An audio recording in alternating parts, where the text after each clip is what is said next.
Welcome in on this steamy Wednesday. It is a hot day on a whole bunch of different levels. We've got news coming for you right and left. We got the WGC commitments that we heard about from the man himself, Daryl Smith, yesterday, and we'll let you know who those are. Houston High School has their new coach. That's a great story. It's a famous name, and it's all in the family. We are on watch. We're on the Moussa Cisse watch, and we should know within the next 15 minutes, I'll bet, whether Cisse will be a Memphis Tiger or an LSU Tiger. I'm suspecting he will be wearing the blue and the gray. You got it already? It's Jason done? Munns has it, and he'll have it with us at 4:30. But Jason Munns already reporting. He's at the Commercial Appeal and his Twitter site. Moose is staying in Memphis. Elite rebounder, shot blocker, just picked Memphis over LSU, Florida State, Kentucky, Georgia, and Georgetown. Story up at commercialappeal.com. Number 9 player in the country. That makes this class a little bit better if those transfers come through. Oh, my goodness. Today is tax day, and I ask you this question. It is? On tax day. I did mine in February. Well, you didn't have Today's the day? Exactly. I got to do them again? No. Oh, no. No. If you already filed, you're good. My guy did not. They took my check. I mean, so I called it good when the check clears, don't you? They got my check today. So, today was tax day. You were holding out on you showed Uncle Sam, didn't you? Exactly. If you did not pay, ladies and gentlemen, you've still got time. Get in there today before midnight strikes. All right, so what is more amazing? Cisse coming to Memphis, or Tommy Tuberville will become Senator Thomas Tuberville? Well, he's got one more election. He's got the November thingy, but don't you the think last really, time? Yeah.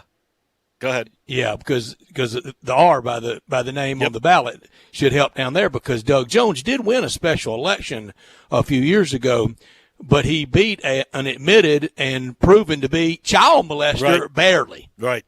So if Tommy can, if he can stay upright between now and then, Dave, we used to do a big number of the day. Remember we used to do that, Drew? Remember, Dave? I think you heard us. I remember. Yeah, I heard you do it. I never did it. Yeah. My big number would be 85,765. That represents the average home football attendance last year for the Auburn Tigers.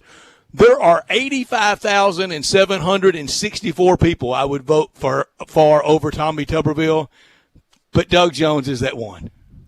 Well, you know what's interesting to me? Tommy Tuberville was loved at Ole Miss, then reviled at Ole Miss for leaving. He was loved for a little bit of time at Auburn. I don't think it was a love affair when he left. He was loved when he went. Fired. He was loved when he went to Texas Tech. I don't think he was loved when he left. He was loved when he arrived. He got out just ahead of the posse. He was loved when he got to Cincinnati. I know he was not loved when he left. That was a team that quit on him. No. That last year was one of the worst Cincinnati teams I've ever seen. And now the guy, turns out he's loved again. I hope it doesn't end up the same way it did at these other jobs for him with this. In a long and winding road with all of us, with Tommy Tuberville, I first met Tommy Tuberville summer of 1983 or 84. He was I can't remember which one or the other. I think it was 84. And he was the linebackers coach at Arkansas State, and he would come down to Far City where there are a lot of Arkansas State fans, and he developed a lot of friendships with a lot of people in Far City then.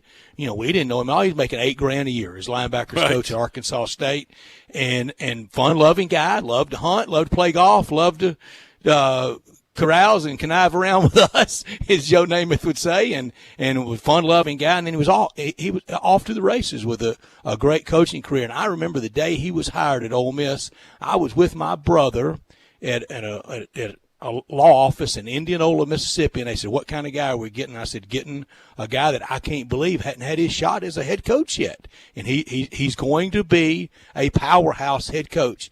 Was Tommy Tuberville a powerhouse head coach? Did he go on and be that? Yes, he did. I think he did. I think so too, Dave. I think so too. I think when you I think Tommy West has been a powerhouse head college football coach. Well, his first job was, by Clemson. prestige. It's that was his best job. But I think my friend Houston Nutt's been a powerhouse college football head coach. David Cutler for sure has. I think anytime you've coached in a Power 5 conference, I think anytime you've coached multiple schools in Power 5 conferences, I'm with you. You are a powerhouse. And Tommy Tuberville coached 4 schools, and that doesn't count all the other assistant him at Ole Miss. Oh, I love Tommy the first Tuberville time at Ole Miss. Oh man, I was just head over heels. Now it didn't end great with us. No, but okay. First time I met Tommy, he did okay. He didn't need me. First time I met him was on a golf course. And Goose Munguia and I, in the first incarnation of my television golf show lifespan, he was our guest, and we went and played a course down in Oxford, and he was a great player. He was a great player. A big long swing. He told funny stories. He was really one of our better guests. He's great. And you knew he was going to be a great coach. And people forget, and his moniker, especially when he first arrived at Ole Miss, was Riverboat Gambler. And you know why? Honestly, he knew he had nothing to lose. Well, that's part of it. But the other aspect is, he had nothing to lose here. He runs for the Senate. I mean, how much political expertise did he have? It was, not really a gamble. What else was he doing? He wasn't going to get another head coaching job in college football, I don't think. Not a good job anyway. And I'm sure he's got plenty of money stashed away from all those big, powerful jobs that he had.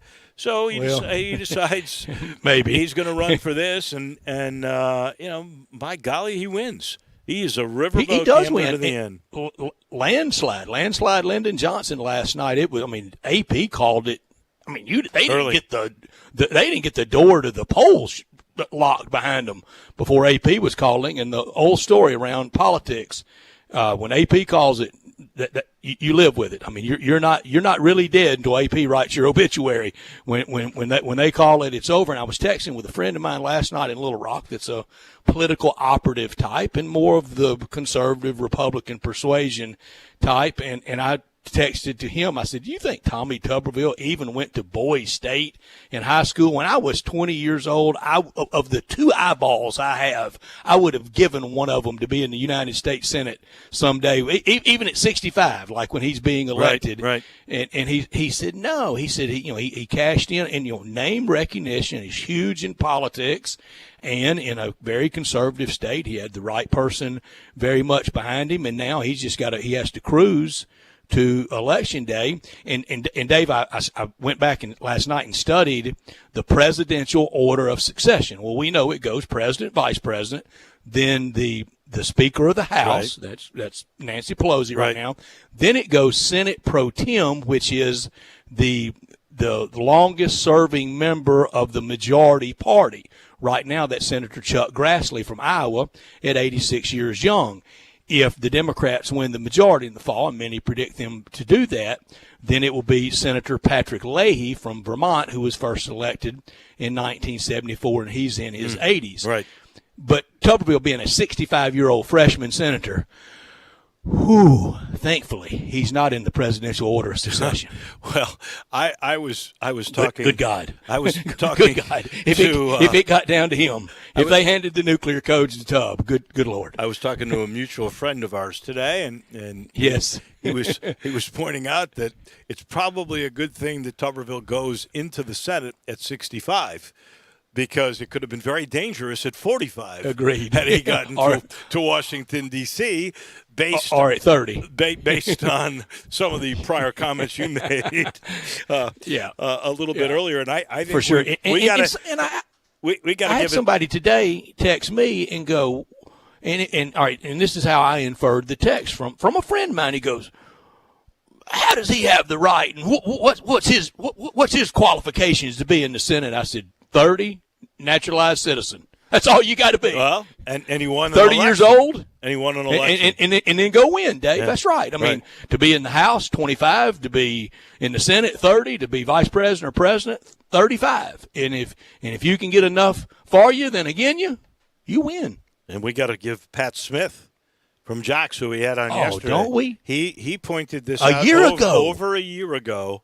That May of 2019, he did, and I laughed at him. I know. I said his percentage would be 6%, one for each time he beat Bama at Auburn. I thought, Dave, I really thought it was get out there, get your name out there, and maybe a race or two down the road, and it might end up being a joke candidacy.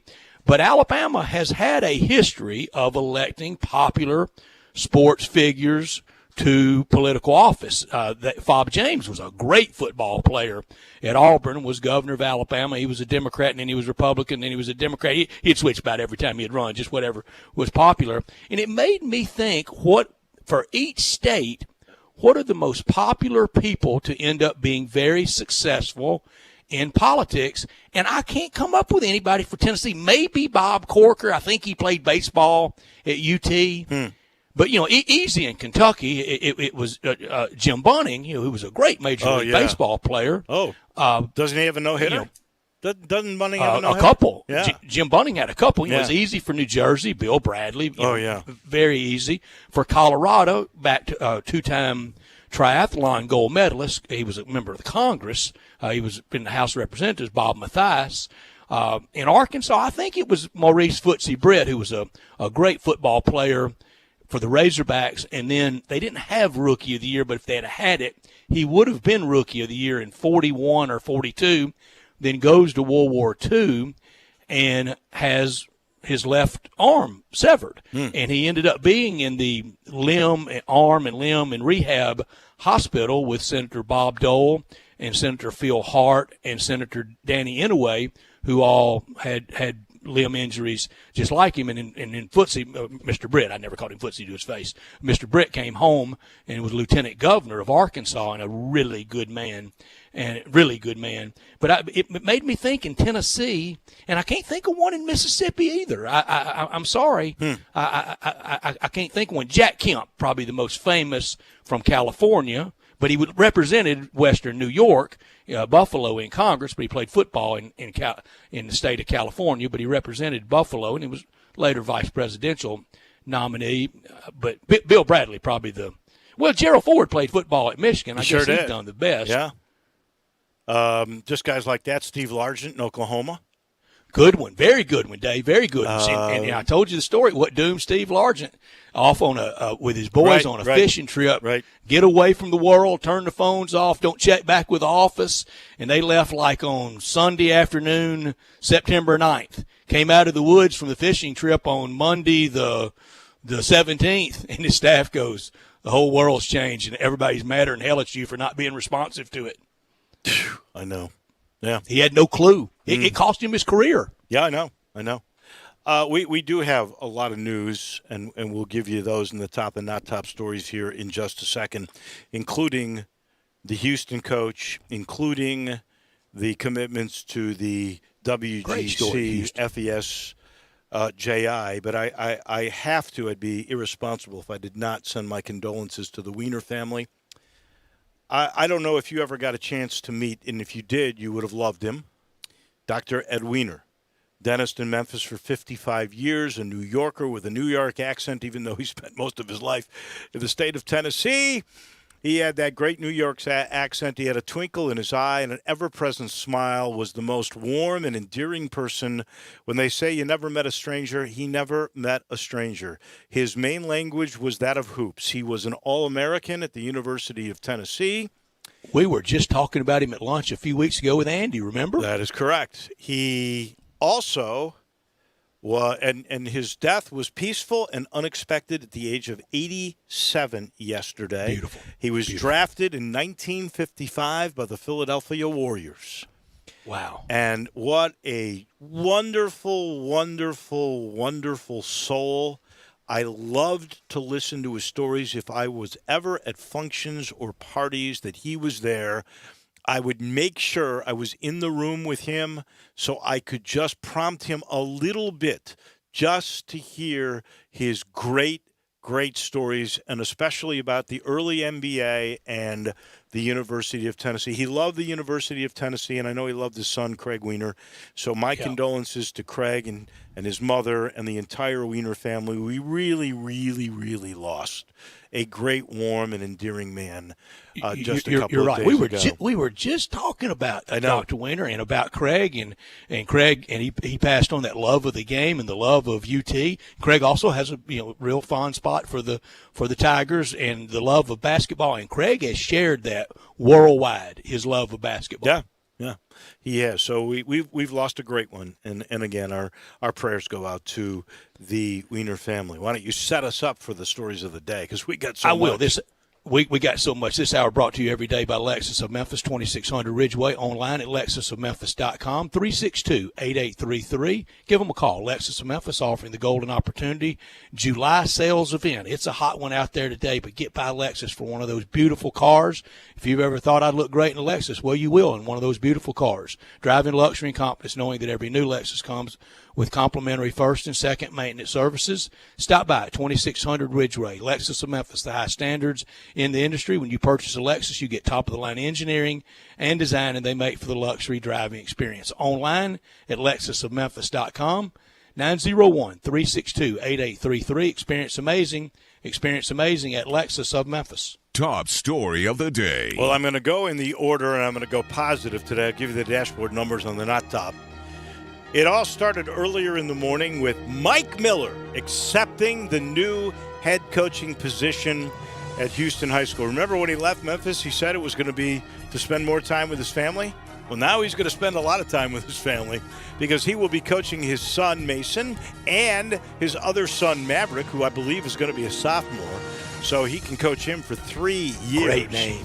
And Mike, wow, what an experience to be able to coach both your sons. We know the Lawson, Keelan Lawson has been able to do that with all of his sons. But what a terrific story. So now you know Mike is going to be a head basketball coach. It's not at the collegiate level like most of us thought it would be, but it's to coach his sons. That is a great story. As Daryl Smith told us yesterday, the first commitments have come out. The defending champion Brooks Koepka has said, I'm coming back to defend my title at the 2020 World Golf Championship FedEx St. Jude Invitational. So he was the first one in, and then the other four are all winners this year. Colin Morikawa, who just won last week. Bryson DeChambeau, who's knocking everybody dead. What do you call them, beefcakes? I like that name. Beefcakes DeChambeau. Webb Simpson, who we know is the top 5 player in the world. You're taking beefcakes today, too, aren't you?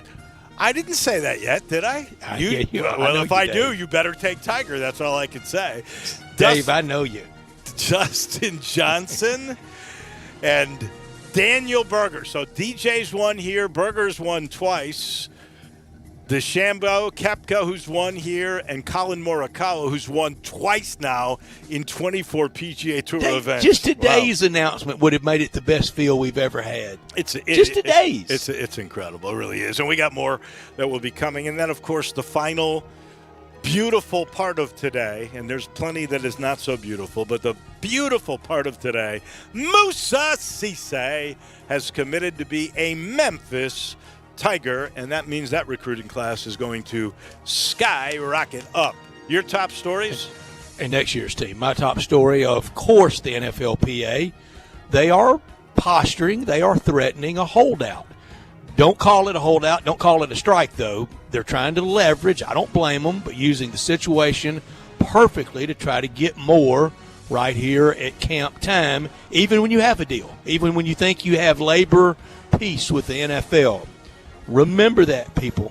Remember that. I don't care how ironclad you think a contract can be, it can always be broken. Well, in my mind, in that story, I think the players have one major gripe that they should the pandemic that they should hold to. When the NFL is trying to say that a COVID-19 illness is a non-injury, and just so you understand the jargon, non-injury means non-playing injury means that you don't get paid. So what the NFL is trying to say is, well, if you get COVID, we're not going to pay you. What? And they're going no way on that. And the other issues, which are probably all somewhat negotiable, would be no preseason games. They want daily tests for safety, and they want the cap to stay the same as it is this year for next year, even if there are losses because there's not going to be people in the stands. I get that. I think those are probably all negotiable by the NFL. But if I were a player, what would not be negotiable is this saying that COVID is a non-playing injury. Are you kidding me? That is nuts, and I wouldn't stand for that either. Not top story of the day. Well, that is the news around COVID today.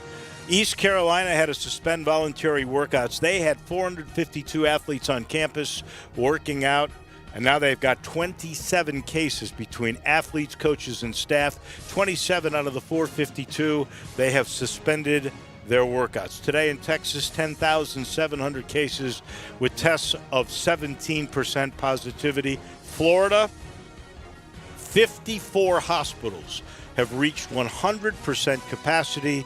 And the news earlier this morning where the government in Philadelphia announced that they would not allow mass crowds, no more than 50 people in one place, through March of 2021. That means no crowds at NFL games, no crowds at baseball games, no crowds at Sixers games, no crowds at Temple games through, not this year, March of 2021.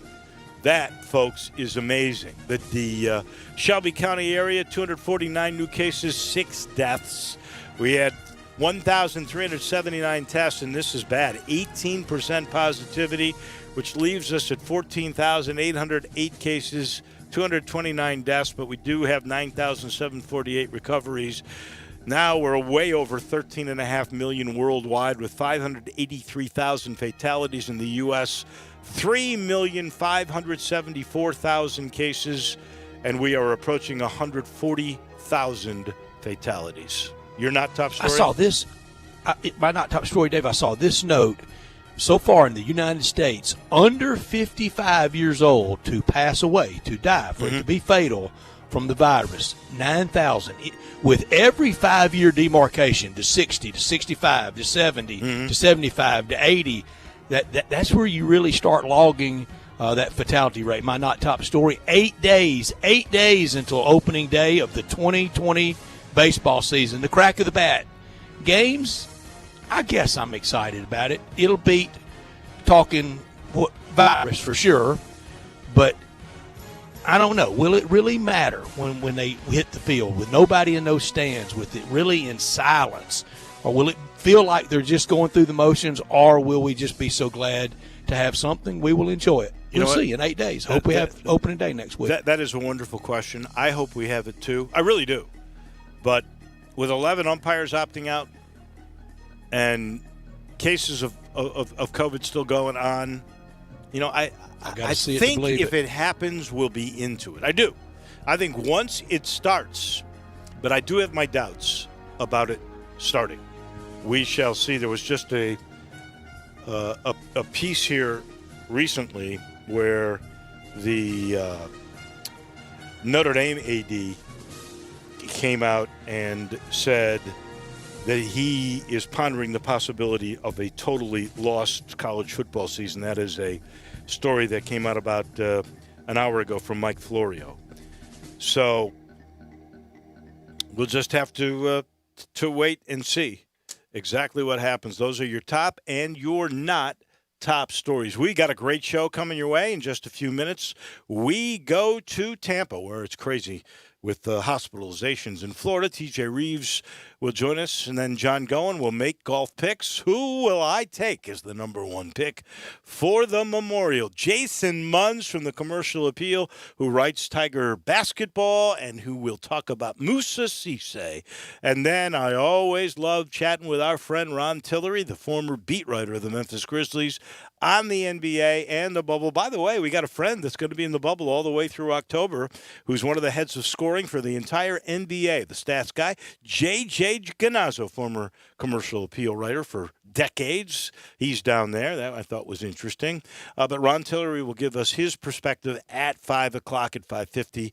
We'll have Taco Bell crunch time. We are underway on this very, very hot Wednesday. This is Sports Time on Sports 56. Take Sports 56 with you on your phone or tablet. Download our official Sports 56 app today.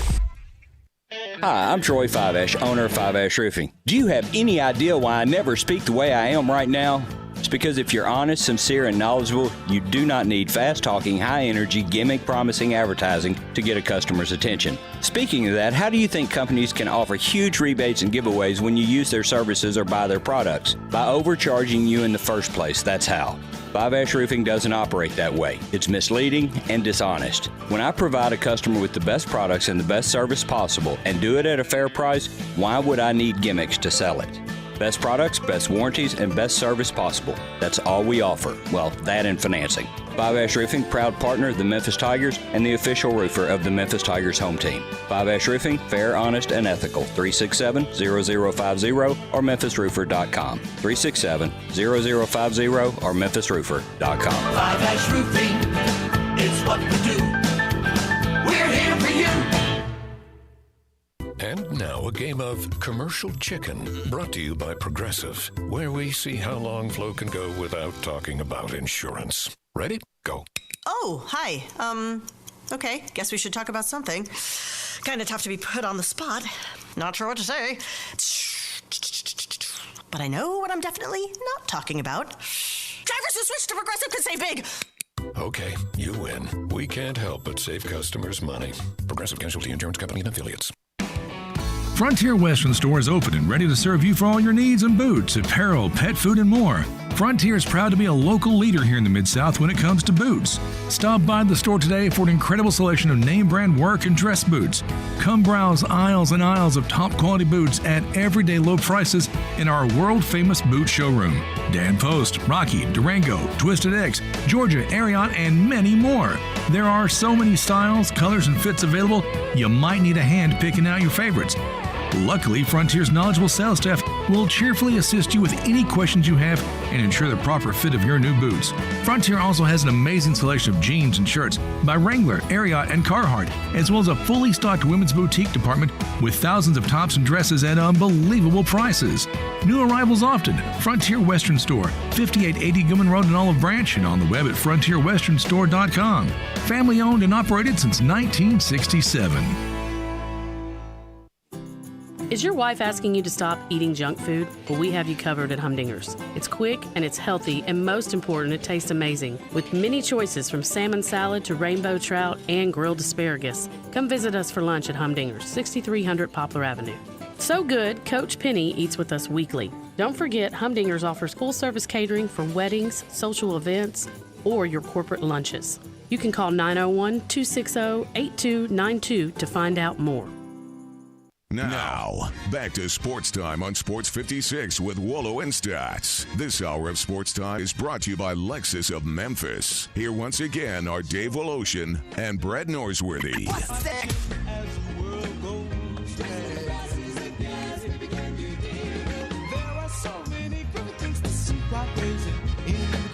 Welcome back in on this steamy Wednesday. Wolo and Stats with you until 6. To Tampa we go, maybe even steamier there, and I know hospitalizations there are crazy. 54 hospitals in the state at 100% capacity. We'll get the update with our friend TJ Reeves on a whole bunch of different fronts coming your way in a little bit. We're in the Family Leisure Studio here, and they're trying to make your backyard your vacation stay place this summer. And you can right now enjoy 2021 swimming pools at 2020 prices. And by doing this, because they're pretty much out of pools already, they've had such a great year, You get your spot saved. You'll be the first install of 2021. Now they got patio furniture, 20 to 30% off. Play gyms, those elaborate things that I think are so cool. They're in stock. You can beat the heat with an indoor game table or slate pool table. If you're looking for pool toys and floats, they're up to 30% off. They are trying to make it a staycation place. Your backyard. They're doing it. At I-40 and Whidden Road, Family Leisure. We go to Tampa. Our friend T.J. Reeves. Everybody, I hope, and the family is healthy, and you are surviving this pandemic. Crazy there. I saw all the hospitalization numbers for your state today. Well, first of all, good to be with you guys. I know, Willow, you've been gone for a couple of weeks. Yeah. You've been holding down the fort with Stats and with Drew and with the whole crew. So, yeah, it is hot here to answer your question. So the pool is being frequented. And I know that Florida continues to be a big topic for the media. There is no question about that. There is no question there's an increase in cases. There is a lot of question on the data that you keep seeing and keep hearing about.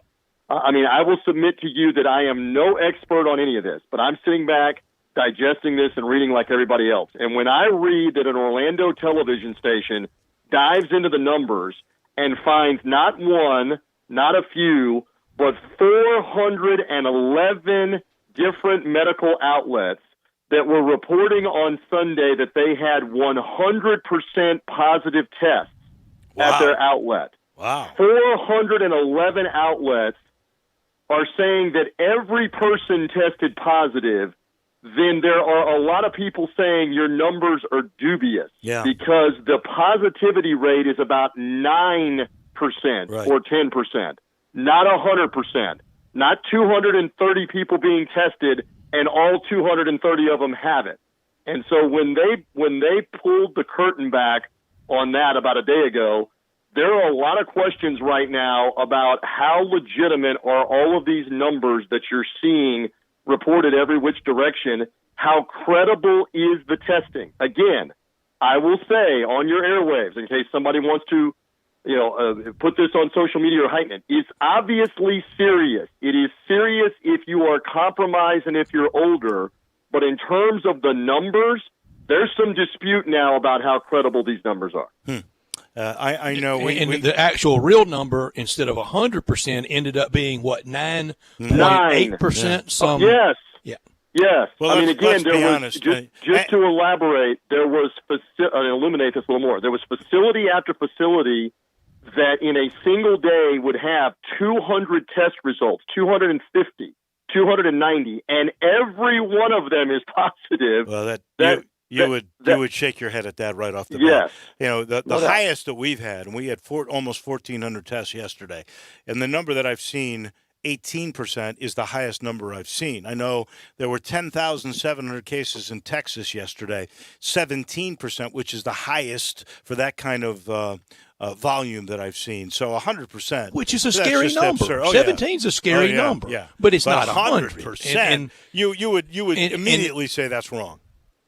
And TJ, kudos to the intrepid reporter that decided to do the deep dive. Today from the CDC, how about this one? Today from the CDC, 30, as in one more than 29, one less than 31, and one's too many, but 30 kids under 15 in the entire United States has died from the virus. Every year, about 190 in that same age bracket die from the flu. 436, sadly, commit suicide, take their own life in a year in that age bracket. 625, sadly, are murdered. And about 4,100 drown or die from an unintentional death. 30 under 15 years old in the country have died. That is a screaming recommendation to open these schools. Well, and again, that debate is going on everywhere. I got an educator that I'm married to, as you guys both know. I got two that are slated to go into school, and for parents that are there in the Mid-South, I don't know what Shelby County and the surrounding counties are intending to do, but it looks like for here, where the teachers were to go back at the end of this month and school was to start on August the 10th, it is now apparently going to be pushed back at least a couple of weeks to later in August, and you still will have some time to wait even beyond that and still fit the school year in. to make sure of all of the safety procedures and all of the contingencies. What happens when teachers test positive? What do you do with other teachers that have been co-teachers or have been with them or been around them? What do you, the substitute pool, I am told, is a big question mark. How many people want to substitute from school to school if you don't have enough teachers, if teachers are sick or teachers are unwilling to come back and work and are trying to do e-learning? So these are all things that have to be ironed out and are in the process of being ironed out, and we got to figure all that out. And it comes back to now the larger picture of when do colleges and for college football begin to figure all of this out, hopefully soon, for the start potentially of a college football season, which again in this state, I know I don't have to tell you, you guys are college football crazy there, but there are a ton of people interested in whether Florida, Florida State, Miami, USF, UCF, and all these different programs are going to be able to play at all. And we got to start to figure that out here over the next few weeks. No doubt. Since you brought up the school system, so we can clarify for Shelby County, they will start students August the 31st. By this Saturday, parents have to decide whether or not they will send their children to school or they will learn virtually from a computer that will be provided by the school system. And you can't say mix. You've got to choose one or the other. Last count that I saw from the numbers that had come in, and I don't really know the total sample size, but we'll know by Saturday, 77% were going to learn virtually, which interesting. So we're talking about 23%. So hold on, let me just finish this. Yeah. 23%. Today I also learned, and I don't know if the parents were aware when they first started to make these decisions, but if you want your child to play in a scholastically an athletic scholastic association statewide team, in Shelby County, they are saying you must go to school. You can't go virtually and then send your kid to campus or the school to practice. And that is a fairly new development that I've heard about. So I wanted to pass that along. So if you're a parent trying to make a decision and you want your kid to play on the sports team, they got to go to school to be on there. Brett, I don't remember when you had that story yesterday. They backed up high school football in Mississippi. They're going to play. They're delaying it 2 weeks. About 2 weeks. Does that student have to be on campus learning, or could it be virtual learning? Okay. I don't know. I need to find out. I'm sorry, 2 points on that. All right, so the first point is, and you said 77% in Shelby County leaning towards not going in the building. Well, they've locked virtual. In. They locked in. They're doing it virtually. They locked in. Here, we have not done the declaration form yet, but we will. We have until the end of this week to do that. Here, the updated number was about 65% going to the building, despite all of the hysteria that you're seeing in the media, and about 30%, 33%, something like that, were e-learning. And again, that number could change with the next couple 3 days and the next group of people that are waiting until the very end. And then the other thing is, if you make a change like you're talking about, where if you're not in the building, you can't play athletics or can't do anything extracurricular, you've got to make room for people having the opportunity to change their vote or change their mind on that if you suddenly have changed that. So that would be my sentiment with students here, because again, what you're covering is not just athletics. It's any after-school function around the other students, et cetera, that is school-sponsored, that is school-based. You're going to have that problem too. So they ought to let those people retroactively in Shelby County or anywhere else make that informed decision based on that. So, again, many different layers to all of this. We want it to be reasonable. We want it to be safe. And try to progress on here through the summer. And there's all kinds of dilemmas I'm sure that you must have, because let's just say, and I have no idea what you're doing, and you don't have to share it with us if you don't want to, but I know your wife is a teacher, as is mine. I don't have school-age children, but let's just say you did not feel good about sending your children to school, and your wife is a teacher. She can homeschool them, but then she couldn't make her job. Correct. She couldn't bring in the income, and that's a heck of a dilemma right there. Well, and so here's the other factor for a lot of these parents, a lot of these teachers that are parents. So you elect to do e-learning in your home, and I know you want to move on to sports in just a second, but if you elect to do e-learning in your home, it's not as if you can sit with your own kids throughout the day and help them. They've got a teacher online that's trying to help them, and you've got to teach your own class and do your own stuff. In my household, in March, April, and May, you are talking to the person, good, bad, or indifferent, who is trying to help the twin as much as possible. My wife some, but mainly me, so God help them. That I was trying to help them with some of their academics, and that's the case not just here in Florida, not just in the Mid-South where you are, but all over the nation, where you have teachers that are sitting back saying it's not just simple enough for me to be there in the house with them while they're trying to learn. I have a job to do at the same time from about 8 a.m. until about 3 or 4 in the afternoon. Sure. Another complication. But by the way, Coach, and that job's hard enough on a good day, much less when you got to wear about 9 other hats. All right, we just got a clarification. We thank a coach from South Haven who called.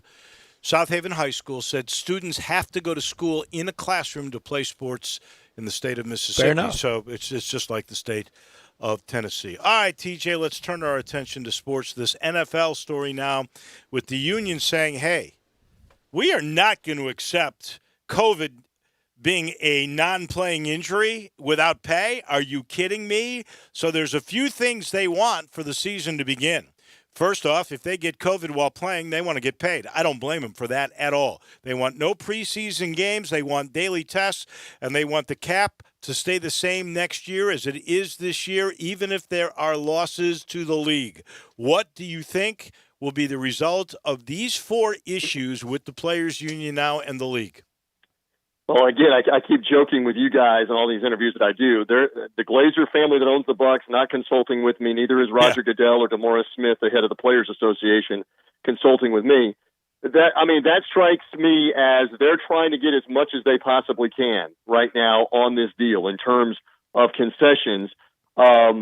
It's fascinating to switch over. Now, I'm not deflecting off the answer, but it's the same thing, and I'll come back to it. So Elena Delle Donne, the premier player of the WNBA, and you probably talked about this. We haven't yet. Is trying not to play for medical reasons, and she took to the internet today and wrote a first-person account of why on the Players Tribune on that website, and about the amount of medication. She has to take some 64 pills and vitamins a day to help her immune system with Lyme's disease. Right. That's exactly right. They're trying not to, in the WNBA, pay her, and that's the premier player in the league. Their medical panel said that we believe you can play and you can take the risk, and rejected her stance that she should be paid. Well, the NFL is coming to the same situation. They also want her to play. That they're basically saying we don't think this situation is serious enough. I don't necessarily think it's just about her pay. They want her to play because she's their best star. Right. But still, what they are going to contend with her, the star player of the league, and for everybody else to pay attention to, is that if you're not going to do this, if you're going to try to beg off, you're not going to get your money. And the NFL, I don't know this, but the NFL is probably going to be in a similar position because you've already got players speaking out exactly what you're talking about, that there's not a vaccine. I feel like I could be at serious risk. I have family members I could put at serious risk, and I don't want to play. And then how do you decide? You're going to have to decide. Do those guys still get paid? Does their money still count towards the cap? Because typically they would go on a did not report list, on a essentially a reserve list where they're not being paid. Well, you clarify this. You clarify this for me because that's not how I see this. I see this as if you opt out, like several of the NBA players in the bubble said, well, you know what, I'm not going to play. I think it's too dangerous. So their position is not hurt for years in service because this is the end of this past year. That's right. Different circumstance. They would just not get the remainder of their salaries. That's right. What I'm reading from this is you could still opt out of the NFL now. You wouldn't get paid because you didn't play this year. You wouldn't hurt your years of service or anything of that nature. You're just not playing this year. But the way I read this is if you played in a game and then you got COVID, sorry, you're out. That's well, I don't define you're out. You're out for a couple of weeks and you're allowed to come back. But you're no check. You don't get paid. It's called a non-playing injury. So if you twist your ankle and you miss 3 weeks, they still pay you. If you get COVID and you're quarantined for 2 weeks and you got to wait another test 3 weeks, you don't get paid. That's what the argument's about, the way I read it. Yeah, I don't know that to be completely correct, and I can't fathom, again, I can't speak for any of the people doing the negotiation. I can't fathom that the Players Association would ever allow that. No, that's what they're fighting. If you're out because of COVID-19, you're still being paid, and even if you go on injured reserve because of it, you took the risk, and the risk got you sick in this instance, and you're not able to play. So they do have to sort that out. That's the bottom line. TJ, be more specific about it. Yep. What do you expect from Tiger today? And did you see the broadside that the Golden Bear, the great man Jack Nicklaus, gave the tour? He said, look, we were set up to have fans. Governor DeWine, local officials, we did it all perfectly. He said the tour pulled the plug on us, and we're kind of getting that here as well. What do you think about Tiger? What did you think about Nicklaus and his broadside against the tour? Okay, so I hadn't heard the Nicklaus comments because I've been busy doing other stuff here today, but that doesn't surprise me that he would go back at them because, again, the lifeblood of what they're doing in their local market is to have some fans there, a few percentage. So I understand that. And I've only seen a couple of practice shots of Tiger being there, and obviously he's won 5 times at that course before, but I don't think anybody, including him, knows really what to expect here until he gets out there for his first few holes, because there's a real rust factor at the moment of him not having played for this long, especially against guys that have been playing over the last few weeks. So it's an unknown. I look at it as an unknown, guys, right now for Tiger for this event this weekend, no matter his past success. I agree. Who do you like in this tournament? There's a couple of names. Everybody's talking about Colin Morikawa winning last week. Brooks Koepka played very well last Friday and still missed the cut. And everybody's still at the same course, at the same venue here. Keep an eye on that name. And I'll give you a dark horse this week. I don't know. Are you guys doing your picks like tomorrow? Am I gonna get in trouble here with stats if I give you a tip? What am I doing? First of all, 30 minutes we're doing them. We're doing them not 30 minutes. Right. We're doing them in 13 minutes. 13 minutes. I love the name Kevin Streelman as a dark horse, who played very well last week and got into the top 10 and was around in contention. Back at the same course. That's not a household name, but I think he could contend as well. He's not a dark horse. He's way up there in the world golf rankings. Nobody can take that and try to use that as a lock or a dark horse. You know what? I think. How about last week's runner-up, Justin Thomas? Yeah. Well, let me ask you this: Justin Thomas has a lot still going on his head on those last couple of holes that he's got to play again he's 4 more times. You don't have any snakes in your head at that age? Well, we're going to find out for him, because that was certainly, you had the high of that incredible putt on the first playoff hole on 18, and then the low of the way that he played really the next couple of playoff holes, and Morikawa eventually took it from him and beat him. But he's a tremendous player, and you're right. They have the ability to shake these things off maybe a little more when you're younger. We will find out. So that's it's going to be a fascinating tournament. So I had somebody say this to me: if it's like the old days, Tiger against the field, are you taking Tiger or the field? So I put that to both of you two. He's won there 5 times before. Field. What are you taking? Field for sure. Field. Are you kidding me? Yeah, those with all that rust. And see, TJ, and this is why Dave needs to leave the timing of the show to me. We're having our guest John go in 15 minutes, but we don't do picks until about 4:15. So I was right on the timing, 30 minutes. Leave the timing to me, Dave. Rolo is still rusty from being off the last couple of weeks. Is. I don't know that he knows that we were destroying your Chicago Bears in your absence last week. I don't know if that's been conveyed. Dave.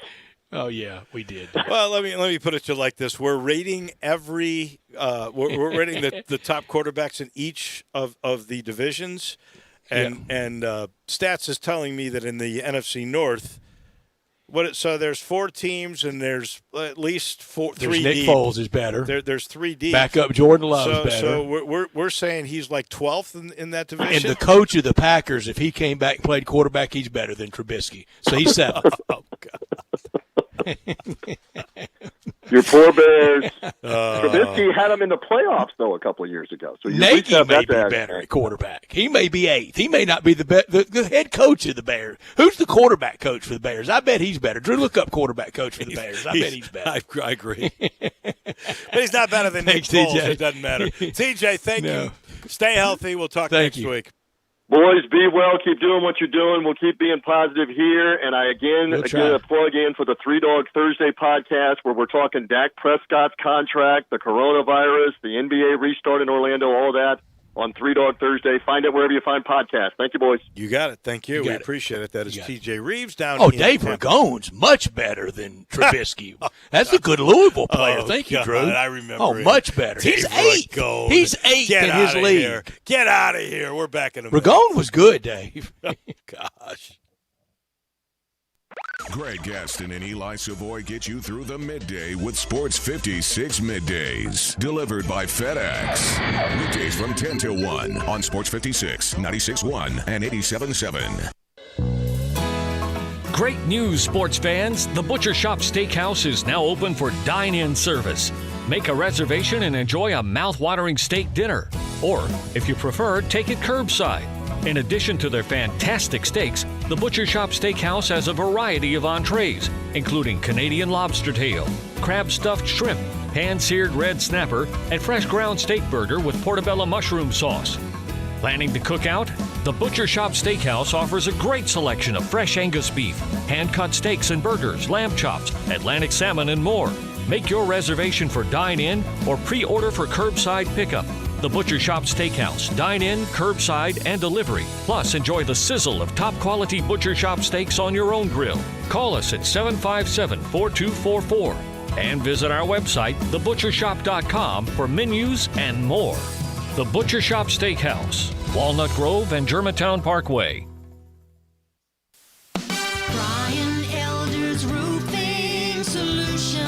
Chris Price here for Brian Elder Roofing. The storms we've had over the past several months have been devastating to our communities. The rainy season is ahead. You may have not even noticed the dripping in your attic, water stains throughout your home, or even worse, mold and mildew. Please call Brian Elder Roofing and we will send out our project managers to assess any damage. We will not try to sell you a roof if all you need is a repair. We will measure your roof from outer space. 0% for 60 months, even no payments till 2022 are available with approved credit. If you've noticed missing shingles, water stains, leaks in your roof, call us before you call your insurance company at 867-0303. That's 867-0303, and we will provide a free, thorough inspection of your roof's condition. Call 867-0303. Brian Elder's Roofing Solutions. Looking for a great place to deposit your money? Try First Bank. Competitive CD rates, a money market that moves with Wall Street prime and interest-bearing checking account options. Not to mention their friendly bankers who make decisions locally. To find out more, stop by one of First Bank's 3 local branches. 6482 Poplar Avenue, just east of International Paper. 8398 Highway 64 across from Wolf Chase. And 6280 Highway 64 in Oakland. Or visit firstbankonline.com. Member FDIC. Now, back to Sports Time on Sports 56 with Wolo and Stats. This hour of Sports Time is brought to you by Lexus of Memphis. Here once again are Dave Woloshin and Brad Norsworthy. We like to party.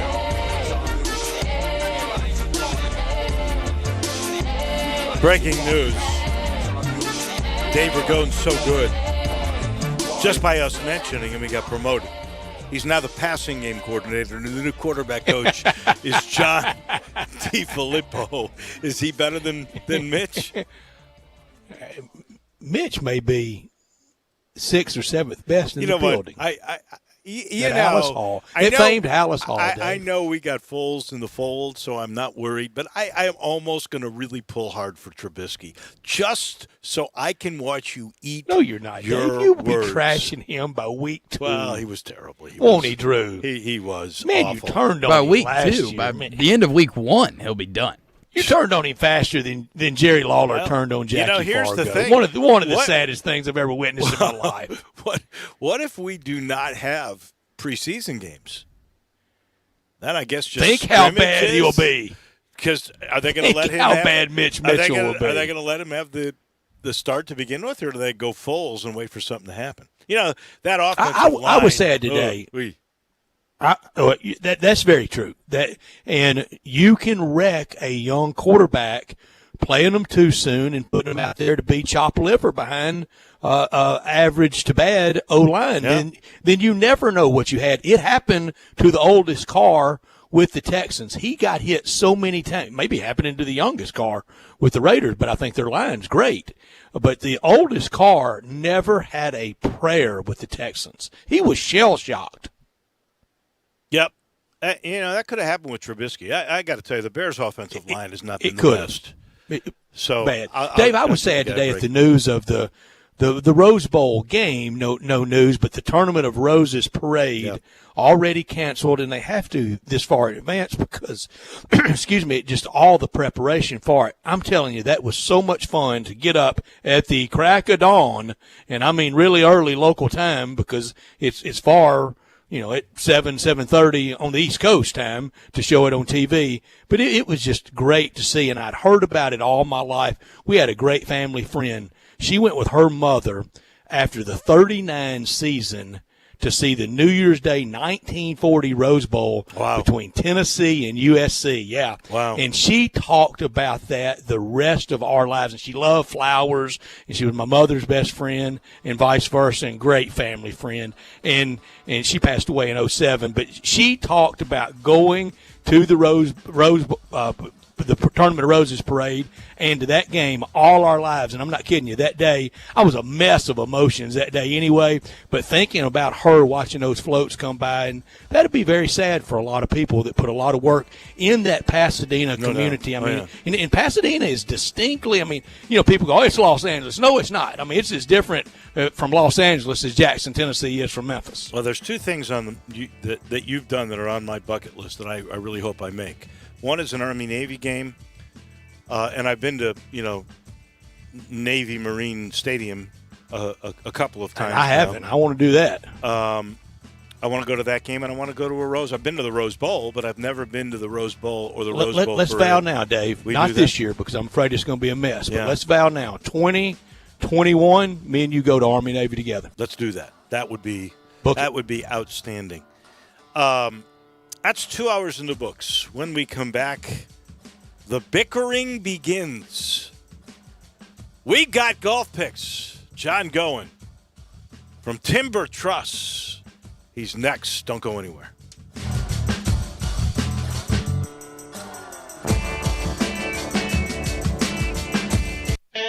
Hi, I'm Troy 5 owner of 5 Roofing. Can anyone explain to me why anyone would care how I measure your roof? We have all heard about measuring your roof from outer space. Well, to be honest, there are aerial pictures that are taken every 4 years that can be used to measure a building, but it's not from outer space. Besides, no one, and I mean no one, can tell you what's wrong with your roof or even if you need one by using pictures that might be 4 years old. If you would rather do business with a family-owned and operated business with a lifelong tie to Memphis that refuses to mislead or use gimmicks, please give me a call. Best products, best warranties, and the best customer service we know how to provide. 5 Roofing, proud partner of the Memphis Tigers and the official roofer of the Memphis Tigers home team. 5 Roofing, fair, honest, and ethical. 367-0050 or memphisroofer.com. 367-0050 or memphisroofer.com. 5 Roofing, it's what we do. We're here for you.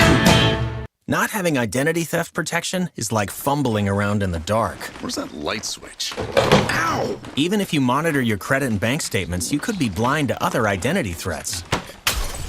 That sounded expensive. With breaches on the rise and your info in so many places, cybercriminals could use your info to steal your identity. Yuck. And sell it on the dark web, or open loans in your name. Is someone there? That's why LifeLock helps detect and alert you to hard-to-see dangers. If there's a problem, a dedicated U.S.-based specialist will work to fix it. No one can prevent all identity theft or monitor all transactions at all businesses, but with LifeLock, you don't have to stay in the dark. Oh, there's the light switch. Get up to 25% off your first year with promo code NEWS at LifeLock.com. That's 25% off using code NEWS at LifeLock.com. At Jason's Deli, you can stuff yourself full of great deli food that's healthy, fresh, and best of all, it's not expensive. Jason's Deli is all about choice. Whether you're looking for a gluten-free menu, vegetarian sandwiches, healthy kids' meals, or if you'd like to invent your sandwich via the build-your-own selections, Jason's Deli has you covered. And they only use fresh, wholesome ingredients. Choose from the club and specialty sandwiches, paninis, wraps, soups, salads, pastas, and much more. I love the cleanliness in the restaurant, the hospitality, and of course the cost. They have a huge salad bar and great soups, including Southwest chicken chili, fire roasted tortilla, organic vegetable, tomato basil, and many, many more. And if you're planning an event, their catering department is fantastic and can handle any size party. Go check out Jason's Deli's 4 locations. On Ridgeway in the Park Place Center, that's my favorite, on Germantown Parkway in Cordova, at Poplar and Highland, and on Goodman Road in Olive Branch. We are Sports 56 WHBQ Memphis, WIVG-FM Tunica Memphis, and WPG-FLP Memphis, Flynn Broadcasting Stations. Now, back to Sports Time on Sports 56 with Wolo and Stats. This hour of Sports Time is brought to you by Lexus of Memphis. Here once again are Dave Wolochen and Brett Norsworthy.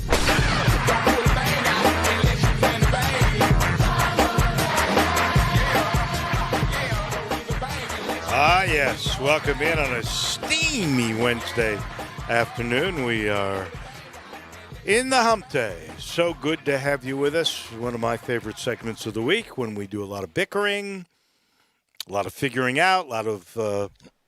There's no bickering from me. Any from you, Drew? I'm happy. I'm a quite happy person. I'm not going to bicker one little bit. No, I'm sorry you're in last, Dave. I'm working on that. You know, I go out of town, and you guys are somehow able to we let you in buy off year, Ted Butler. We just can't let that do. And, we can't let you all of a this sudden, year. I'm in last place with only $482,000. Look at the accusations, Drew. I mean, he's talking bickering. He's hurling accusations just right and left. About he tried to bring a pro in on us too. Brought in a pro into an amateur contest. So, I mean, John's a pro, but, I mean, look, he's the guest. You understand that this world is upside down when Drew is just a couple of $1,000s out of first place and second with a 1.62 and then takes million. that shot at you, Drew. I won 2 weeks ago with Mr. Beefcakes himself. Beefcakes. And then $1,709,000 for John in Drew's first in place. second place and has only made 5 cuts all year out of his players. Yeah, he got the one win. Unbelievable. I am sitting in last with only $482,000.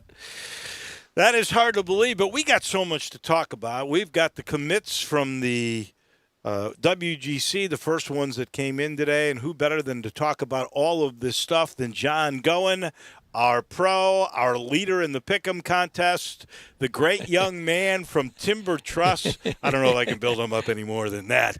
But I want to ask you this, guru. Dave has definitely been on vacation, I tell you. Holy mackerel. I believe we could see history. I mean, big history this weekend. Because in the history of PGA golf, I don't believe there has ever been a guy that won back-to-back on the same golf course. Never happened before. Colin Morikawa could do that, couldn't he?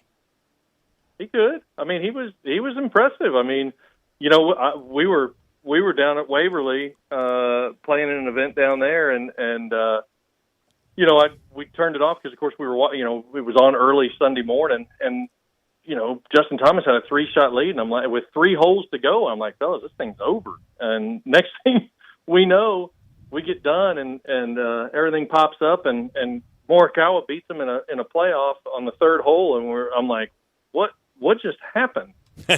So, you know, but clearly, I mean, he's had some chances. He's been playing very well, you know, coming on after the break. And, you know, sure, I think he definitely has a legitimate chance. I think it's going to be very, very difficult. I think this week's field is clearly going to be a little bit stronger than last week's field. And so I think he's going to have a few more challenges this week in order to try to pull that off. But I think he definitely has a shot. John, this is the best field of the year, and I think it's a simple reason why. Either the first or the second best player to ever play in the sport, and either the first or second best player to ever play in the sport as host is in this tournament this weekend. This is the best of the restart, isn't it?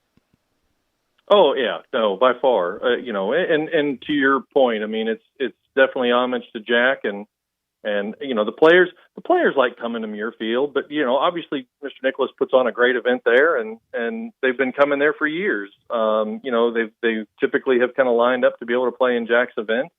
Just a very unique situation to be able to be playing that golf course kind of back-to-back weeks, but it just feels as if it's a little bit different than last week. I mean, you've already kind of seen the nationwide event today, with a couple of the players or foursome out there, playing in that event, and obviously Jack being and Barbara being very, very prevalent out on the golf course or visible out on the golf course. So it's already a bit of a different feel from last week.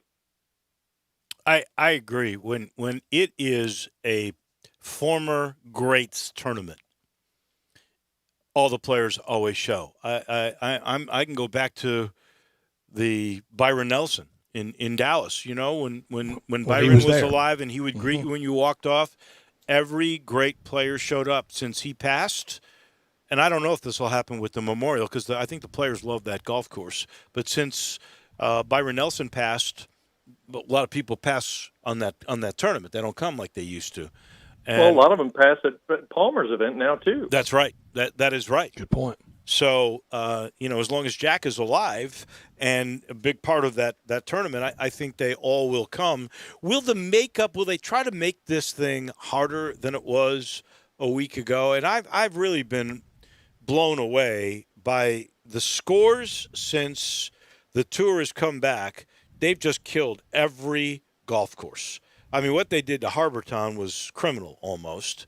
Is that the tour trying to get low scores, making it easier for the players, or has the equipment and everything else just caught up to these golf courses? That one's obviously kind of hard to put your finger on. I don't know.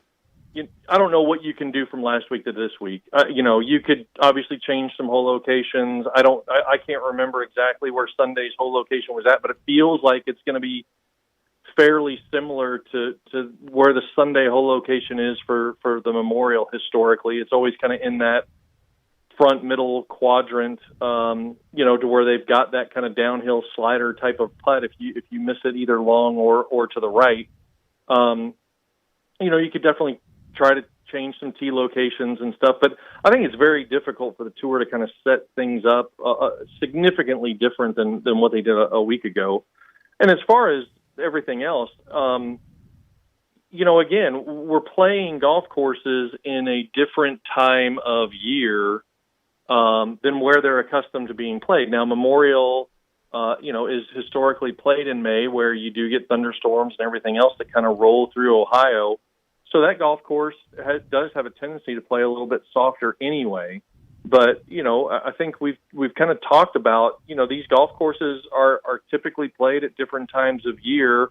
We've really only played one golf course to this time in the schedule since the restart that has been in its historical time zone or time frame, and that is, the Travelers event. So Next week's going to be, or 2 weeks from now is going to be very interesting. I mean, not that the FESJI is in that time zone or time slot, but we are in that slot historically. It's been, we were late July last year, late July again this year, although it was supposed to be in earlier July. It's been in June, it's been in late May, but I think again, as we can get toward some golf courses that are historically in the same time slot, then we can kind of see. I just think golf courses have had to be a bit softer than they would normally be, just because they're trying to keep, grass alive and things along those lines. So along those lines, conditions tend to maybe be a bit softer for these players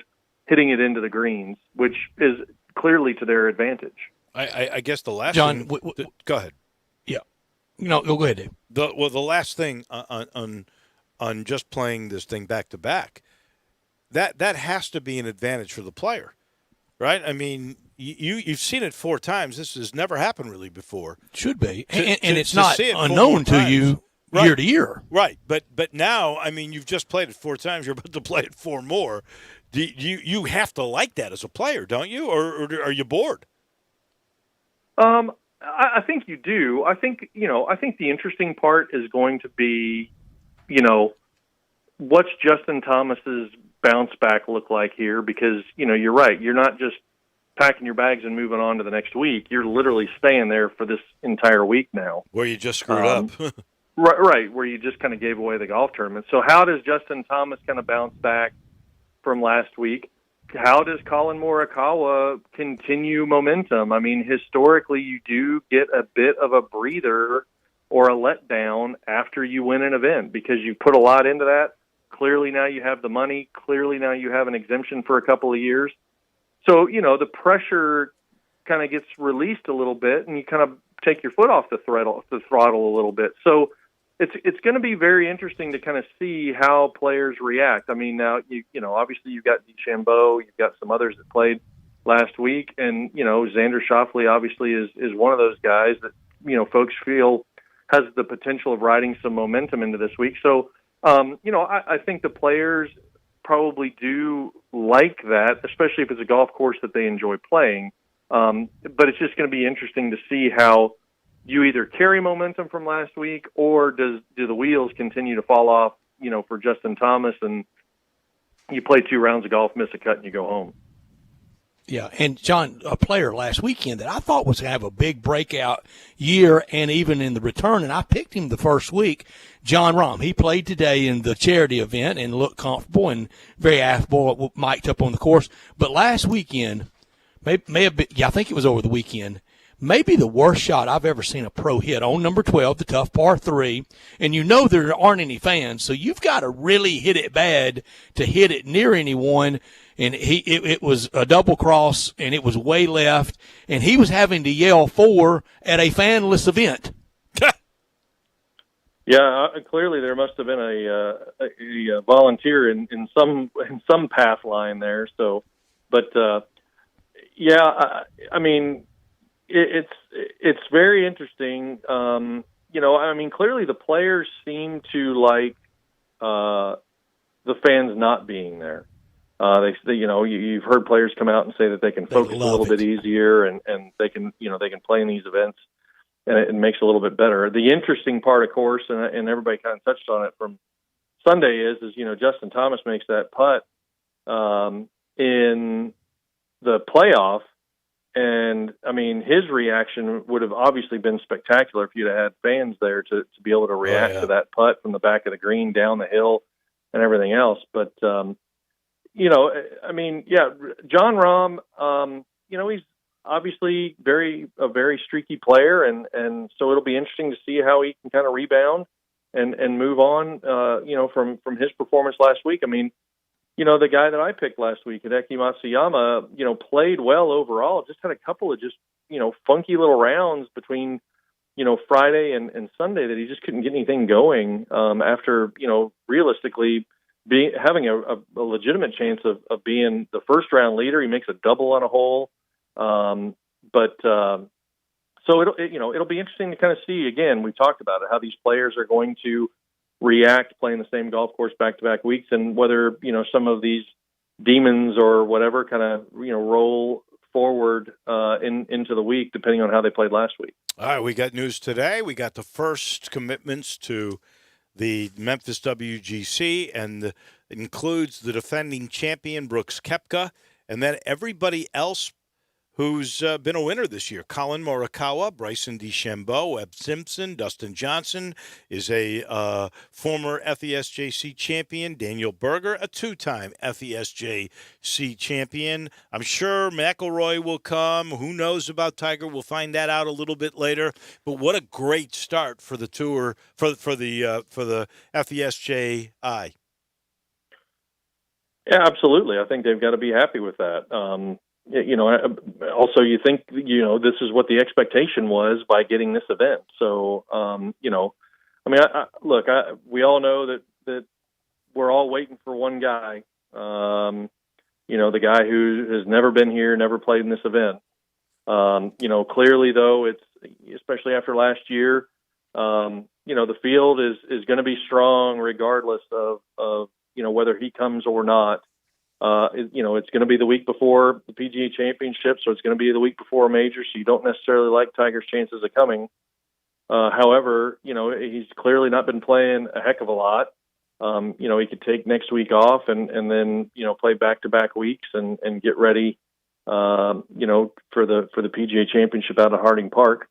But, different climates altogether. I mean, clearly you would think he would thrive in the current conditions here in Memphis because of, his physical condition. I mean, it's not going to take much for him to loosen his back up here in Memphis. He would have the exact opposite issue at Harding Park in San Francisco, potentially. Guys, if he doesn't show this year, I won't be nearly as disappointed as I was last year. Because if we don't, I won't either. If we don't have people, it's just not the same. I'd rather, in fact, say, okay, don't come this year because we don't have folks. Come next year. And there won't be, I don't think, we don't know the schedule yet, but at least there probably wouldn't be the major that would follow that event.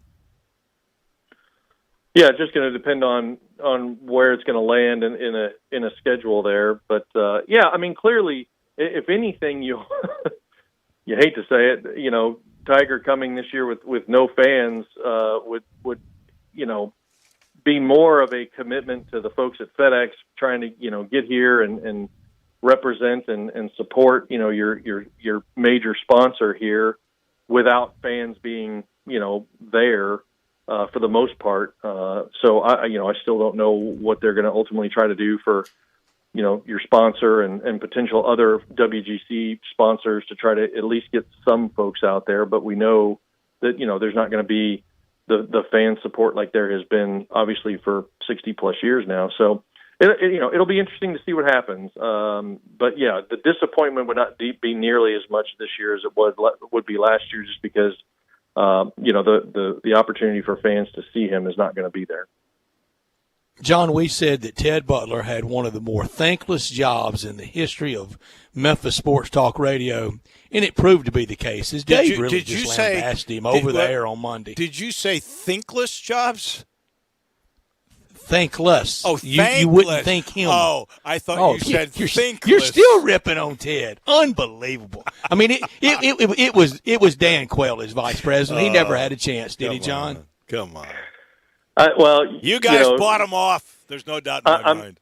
I'm trying to figure out when the Dave Woloshin rule changes are going to start, similar to last year's deal. As we now go.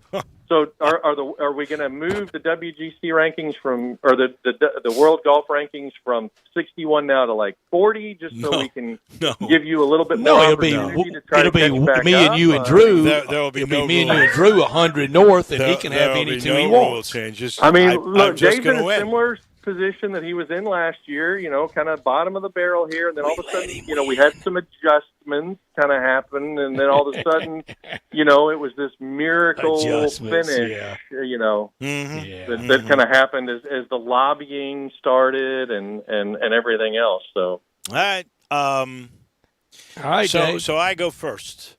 I could go lock Colin Morikawa, but you know what, Morikawa. I mean, he's not going to win back-to-back. Be the first guy in history to do that, to win the same course twice in a row. There, too much pressure, too much relief that he won again, which is pretty amazing. 2 wins in 24 starts on the tour.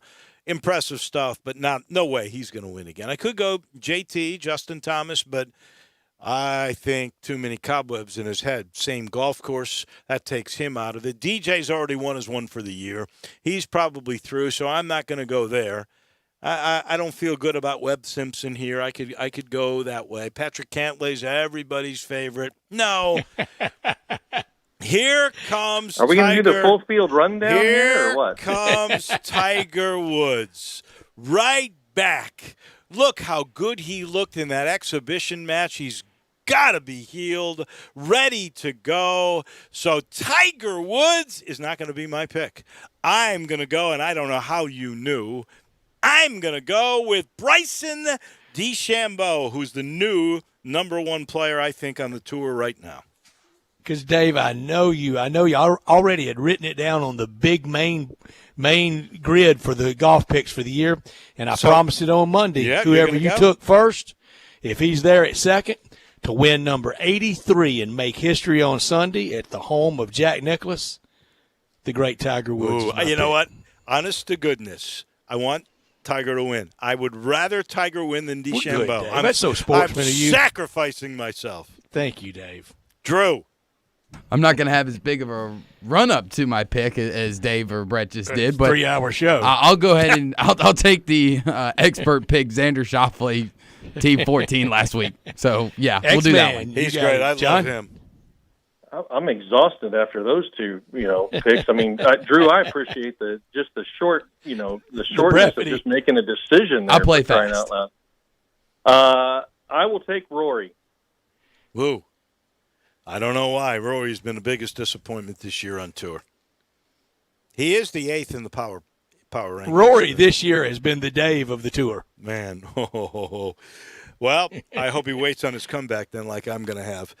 All right, time for the lock. And I just want you to know I looked up the shock. the shock.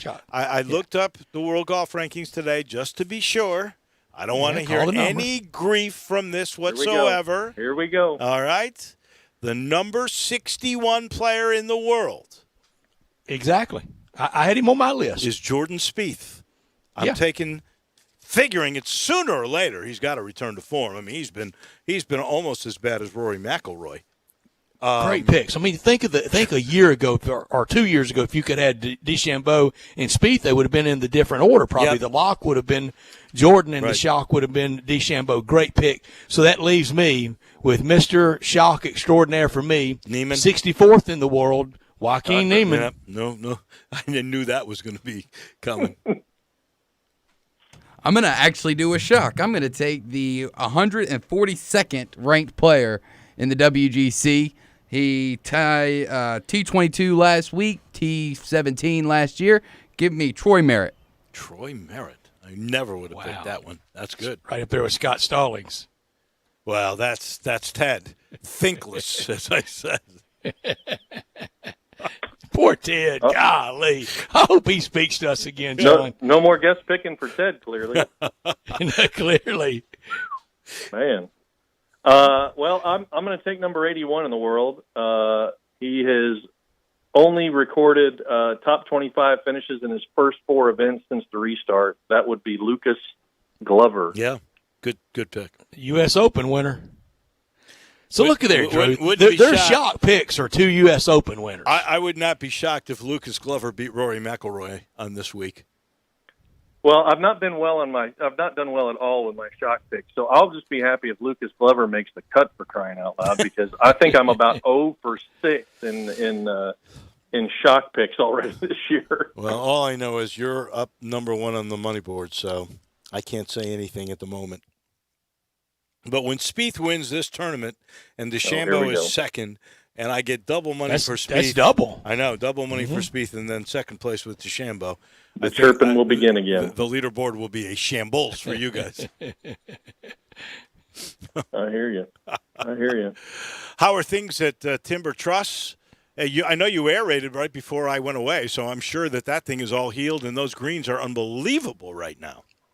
Fully recovered from that, just really kind of working on, thinning everything out to get our green speeds up. I mean, just happy with how healthy everything is right now, kind of compared to some challenges we were facing a year ago. But overall, golf course is in good shape. Continue to just get rave reviews about fairways, really in particular, which is great. I mean, one of our goals was to really kind of regain a lot of the density. We got Zoysia fairways, so to be able to get that ball to sit up, so you got something to be able to kind of sweep it off the top of, and we've been able to accomplish that, which has just been great. So a lot of positive comments about overall golf course conditions, the amount of work and effort that Jacob Marsh, our golf course superintendent, continues to put in with his crew.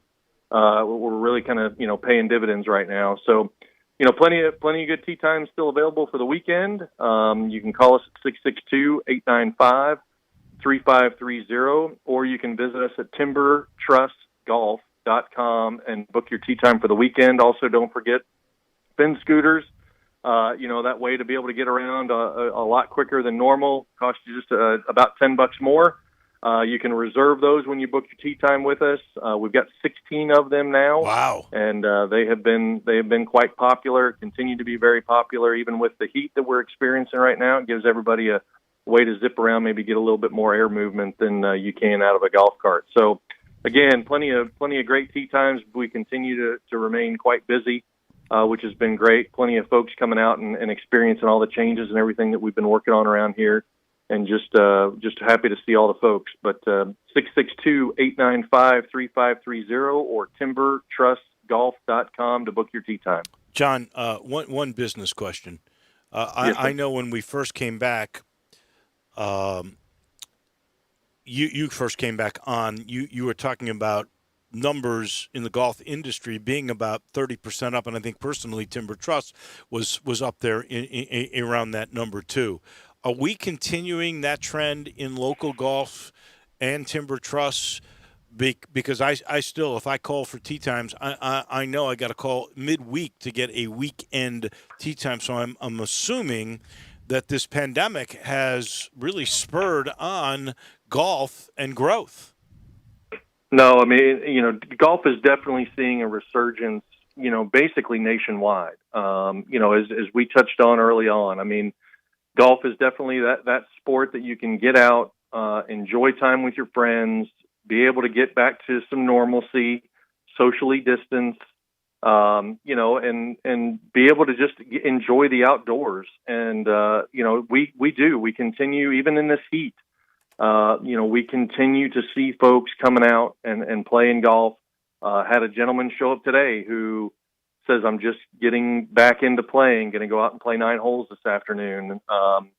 So, that's the other part you're seeing. You're either seeing people that have left the game and are now going to come back and kind of get started again. You're getting, I've talked to reps at numerous companies that tell us that, starter sets, regardless of, kid starter sets or adult sets, are completely sold out within their company because of new golfers coming into the game, just because of the opportunity to be able to get out and enjoy, outdoors with their friends in a safe environment. So, we're definitely continuing to see a substantial amount of, increased play, new players coming to the game, and just a very diverse group as well. I mean, obviously, all sorts of different players, lots of ladies that are coming back to play the game.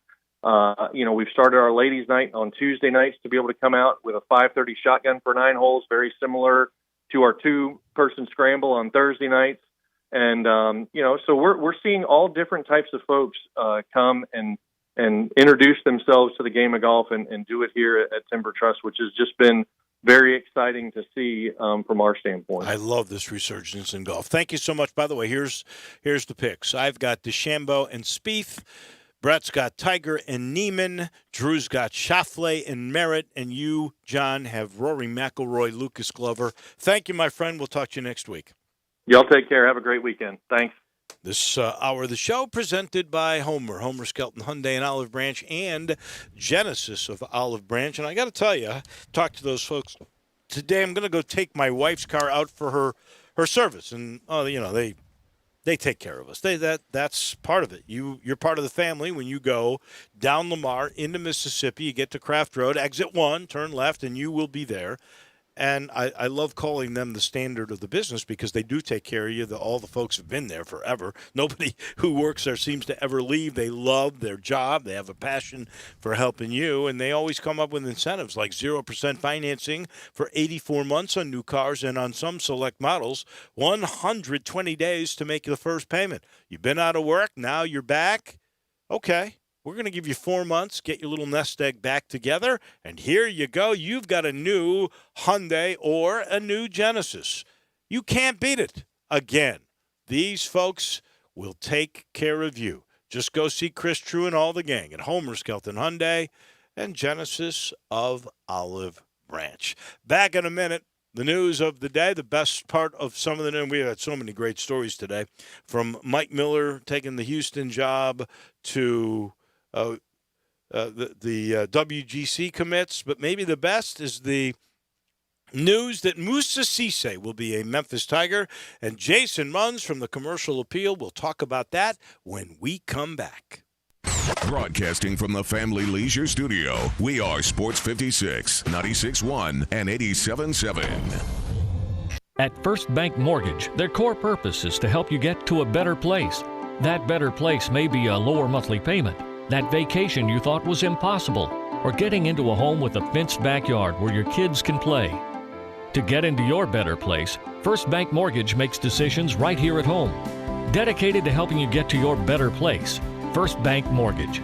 Call Daniel Mooney at 901-462-0145 today. NMLS 741022. Equal housing lender. This story is called The Ugly Truth About Timeshare. If you think you've done your family a favor by buying a timeshare, you need my help. Hello, I'm Chuck McDowell, CEO and founder of Wesley Financial Group. 10 years ago, I started helping folks cancel their timeshare contracts, and in the process started what's now called the timeshare cancellation industry. Timeshare is the only thing that you can buy that you can't tell me how much it's going to cost or when it's going to end. When you buy a timeshare, you give them a blank check to fill out any amount they want for annual maintenance and assessment fees. Sound crazy? The crazy thing is, this never ends. Stop the insanity today. Call my office now. I guarantee if we can't cancel your timeshare contract, you'll pay nothing. Were you lied to when buying a timeshare and want out? Get the facts about timeshare cancellation. Call Wesley now for your free information kit. 800-967-7711. 800-967-7711. 800-967-7711. Listen Sundays at 11 a.m. to join Idlewild Presbyterian Church for worship. Idlewild is a PCUSA church located in Midtown Memphis. Now, more of Sports Time on Sports 56 with Wolo and Stats. This hour of Sports Time is brought to you by Homer Skelton Hyundai. Here once again are Dave Woloshin and Brad Norsworthy.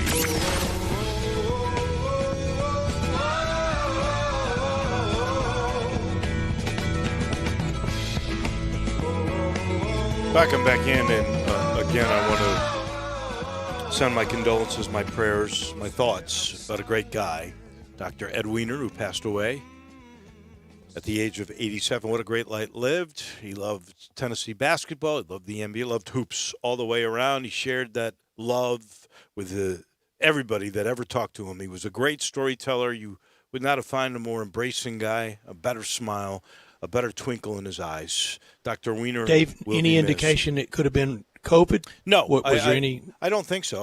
The only thing that I've heard, and I haven't had a chance to speak with his son Craig, but the only thing the obituary said was he died peacefully and unexpectedly at his home. That's beautiful. And that's beautiful. So I can only imagine that it was, maybe he went to sleep and he did had a not beautiful wake life. up. Yeah, he had an incredibly beautiful life. And again, I wanted to send out my thoughts because I really did love the man. In the meantime, I love this story. Moussa Cisse, and I think Dr. Weiner would have been really happy about the news today. Another summer of love for Coach Hardaway. It really is. This is not – it might be my first thing to Jason. We had the hiring summer of love. We had last summer of love, and we're having it again this year. And I know there are going to be people say, it's kind of more smoke. What's wrong with that? What's wrong with the air of good feeling? I got news. Let's start with that very, very thing. There you go. Jason, this sort of changes the whole feel about everything, getting a guy who was considered the number 9 player in the country. Good afternoon. Hey, guys. Thanks for having me on. And that's a really, really good point that I guess you would call – is Memphis basketball on a roll in a manner of speaking? Yes. You got, like you said, 2018, Penny Hardaway's hired.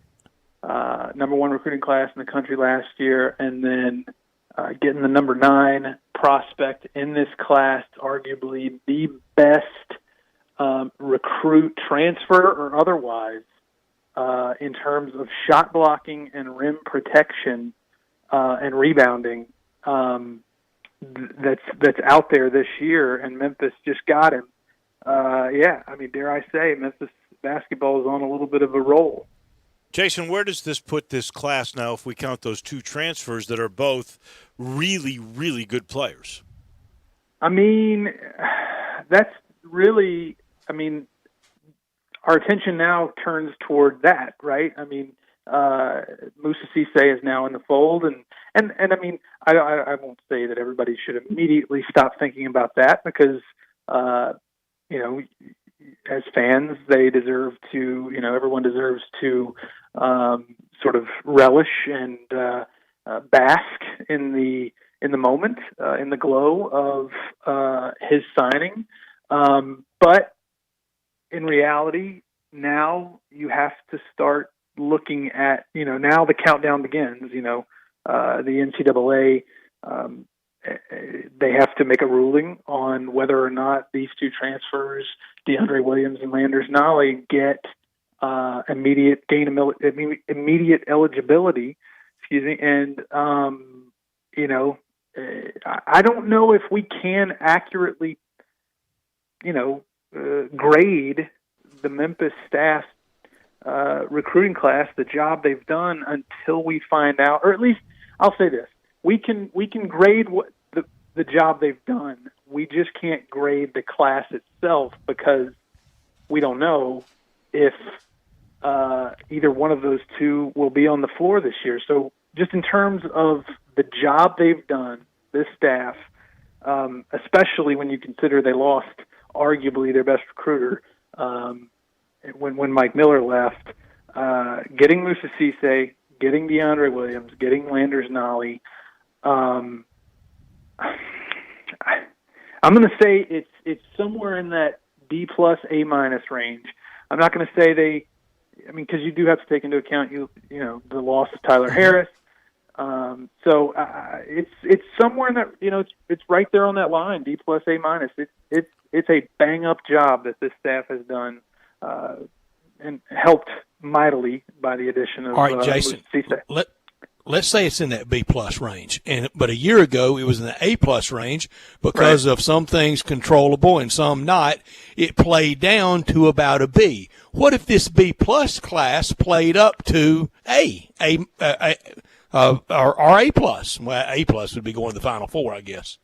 Right. I mean, then you have to look back and reevaluate. I mean, once the NCAA makes their determinations, then I think we can really start to focus on what this team can do, what true potential this roster has. Let's not also forget Ahmad Rand. They added Ahmad Rand, who's going to be by all accounts, an important role player, depth in the front court. He's no slouch himself. 5 fouls. He's going to be 5 fouls and a bunch of block shots. Yeah, exactly. I mean, he's going to get some tough rebounds. He's going to give you some hard-nosed minutes, and you need that sort of thing. And by his junior and senior season, junior and senior season, he may be a really good player. Very true. Because he's got athletic ability. He can jump out of the gym.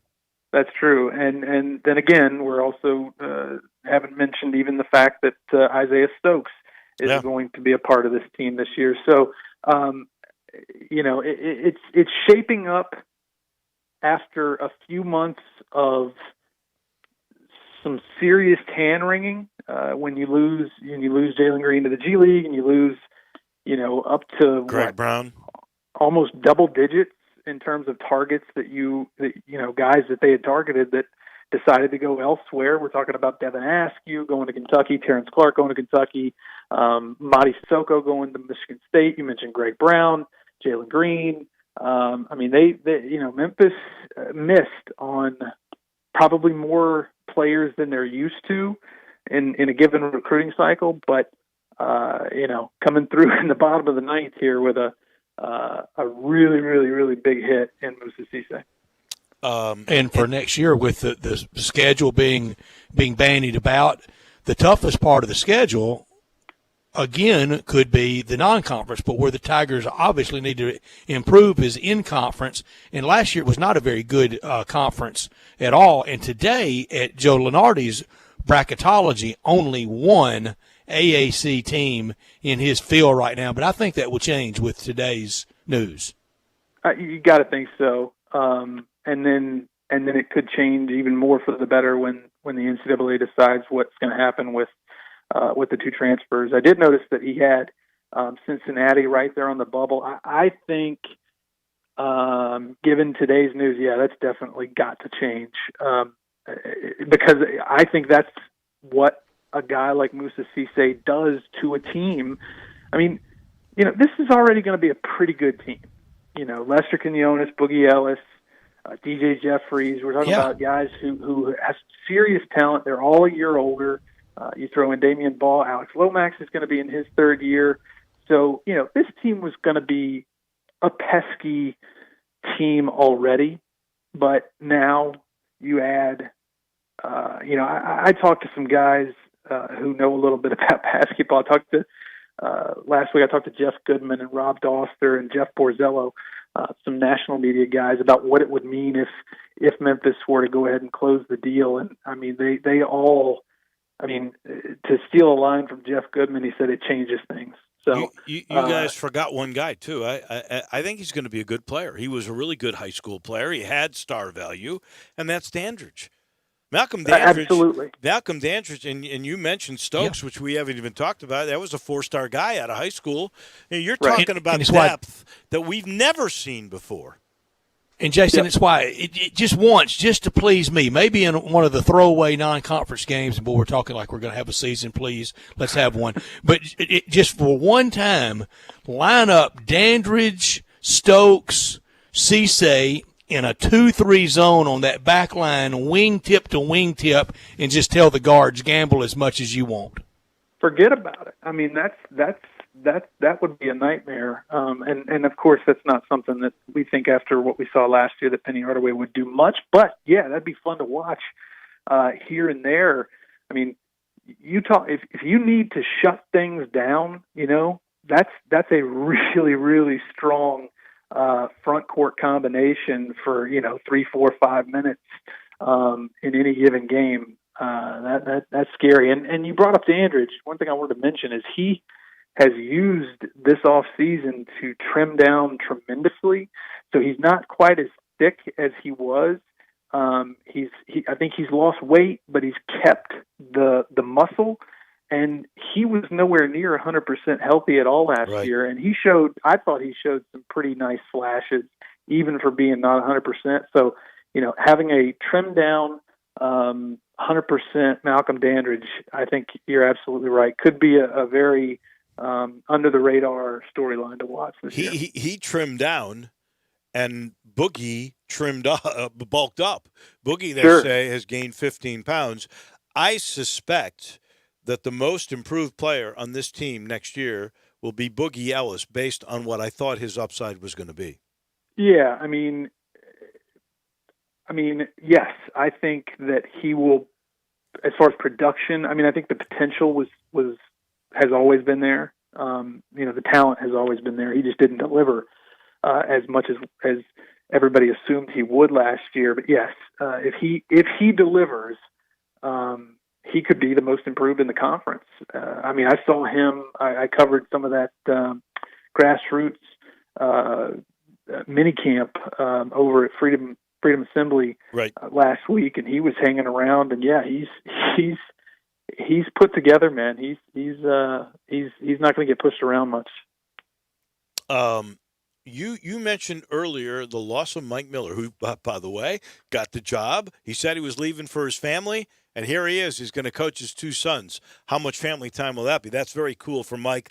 I'm happy for Mike, and I'm sure he's going to do a great job there with Mason and with Maverick, and maybe he'll stick around because Maverick's got 3 years left to play, so that would be quite the story if that indeed ends up being the case. But the interesting part is Mike was probably, as you said, a great recruiter.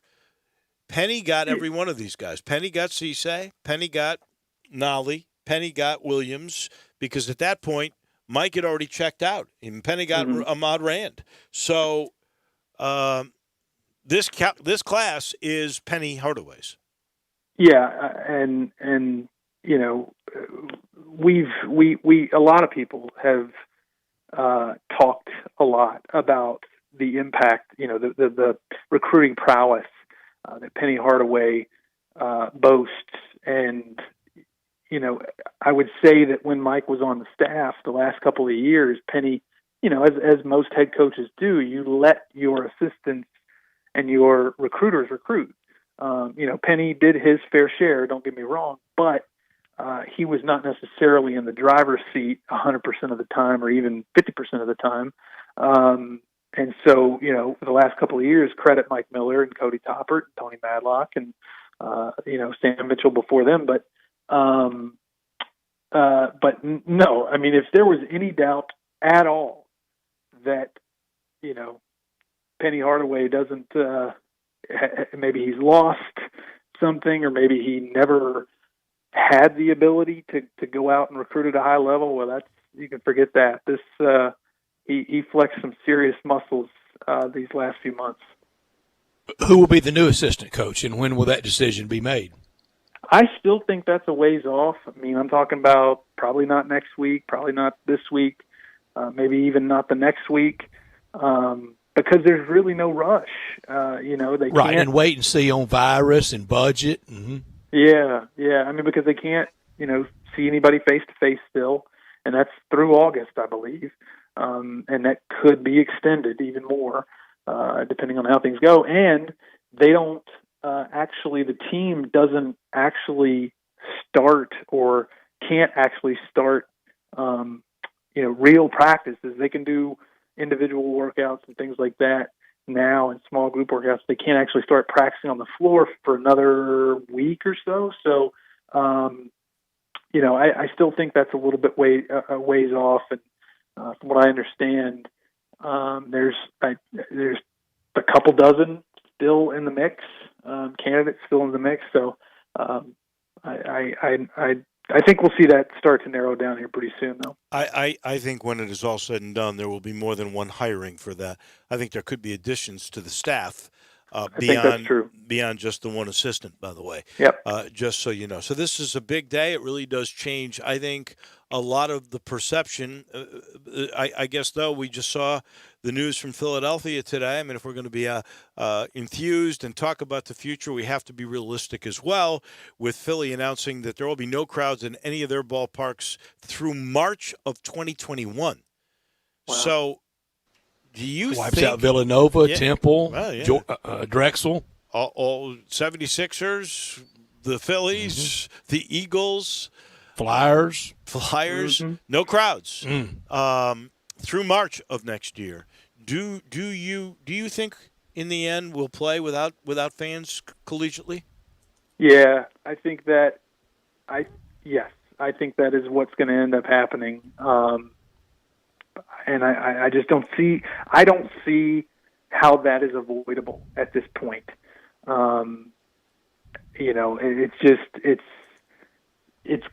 It seems like it's going to work for MLS, MLB, NBA. I think until they get closer to some sort of vaccine, which that's another thing. I don't know if you guys have talked about it, but yesterday there was a report that absolutely good news. Yeah, from the AP that there seems to be a breakthrough. It seems to be the vaccine that they're talking about seems to be working in terms of containing. I mean, I don't think it's a cure or anything, but it contains the virus in a very positive way. And now I think the next step is they're going to do some sort of trial with 30,000 people. So that's the next step. But we do appear to be getting closer. But I think until we get, we're talking about mass production and distribution, I still think it's just, I can't see fans in the stands at least until, late spring next year. Mm-hmm. He is Jason Munz. You read him every day at the Commercial Appeal or commercialappeal.com. We appreciate your time today. I'm sure we'll be talking to you more and more as we get closer and closer. Thank you, my friend. Thank you, sir. Thank you. Thanks, guys. We do. Bye-bye. You got it, man. That is Jason Munz. Always does a terrific job. And I think we interrupted his vacation to for him to join us, which is even nicer. Yeah, well, I think you blame that on Moussa Cisse. Yeah. We're going to pass that one over to him, but that is absolutely incredible news. We'll take our final timeout for this second hour. Back with a wrap in just a minute on Sports. Sports 56 Mornings with Peter Edmiston and C.J. Hertz. Weekdays from 7 to 10. Only on Sports 56, 96.1 and 87.7 FM. Great news, sports fans. The Butcher Shop Steakhouse is now open for dine-in service. Make a reservation and enjoy a mouth-watering steak dinner. Or, if you prefer, take it curbside. In addition to their fantastic steaks, the Butcher Shop Steakhouse has a variety of entrees, including Canadian lobster tail, crab stuffed shrimp, pan-seared red snapper, and fresh ground steak burger with portobello mushroom sauce. Planning to cook out? The Butcher Shop Steakhouse offers a great selection of fresh Angus beef, hand-cut steaks and burgers, lamb chops, Atlantic salmon, and more. Make your reservation for dine-in or pre-order for curbside pickup. The Butcher Shop Steakhouse. Dine in, curbside, and delivery. Plus, enjoy the sizzle of top-quality Butcher Shop steaks on your own grill. Call us at 757-4244 and visit our website, thebutchershop.com, for menus and more. The Butcher Shop Steakhouse, Walnut Grove and Germantown Parkway. Did you know nearly 40% of men under 40 and over 75% of men over the age of 40 experience sexual performance concerns? At the Memphis Men's Clinic, their experienced physician performs a comprehensive evaluation that determines which specific issues may interfere with your sexual performance. These issues can vary and range from anxiety to medical issues, low testosterone, or erectile dysfunction. The Memphis Men's Clinic has evaluated hundreds of men of all ages over the years and reestablished a normal sexual life. The Memphis Men's Clinic will work aggressively to resolve issues and allow you to restore your sexual health and overall well-being. That's the Memphis way. If you're 20 years old or 90 years old, come and get cared for the Memphis way. Treatment that's based on your specific needs after a professional clinical evaluation by their experienced board-certified physician. Call the Memphis Men's Clinic today at 901-443-0475 or visit memphismensclinic.com.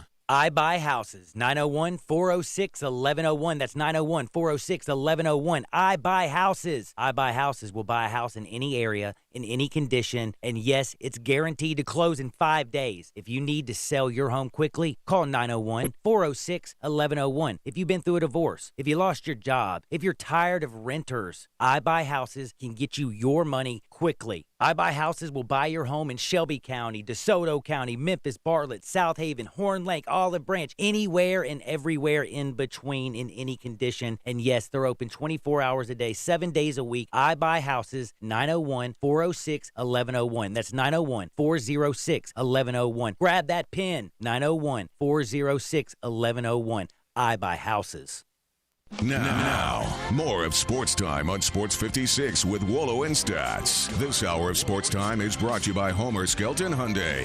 Here once again are Dave Ocean and Brett Norsworthy. Welcome in on a crazy day. We've had Mike Miller to Houston High School as a head coach. We've had WG commits with all the winners of this year. Ann Brooks Koepka, defending champion.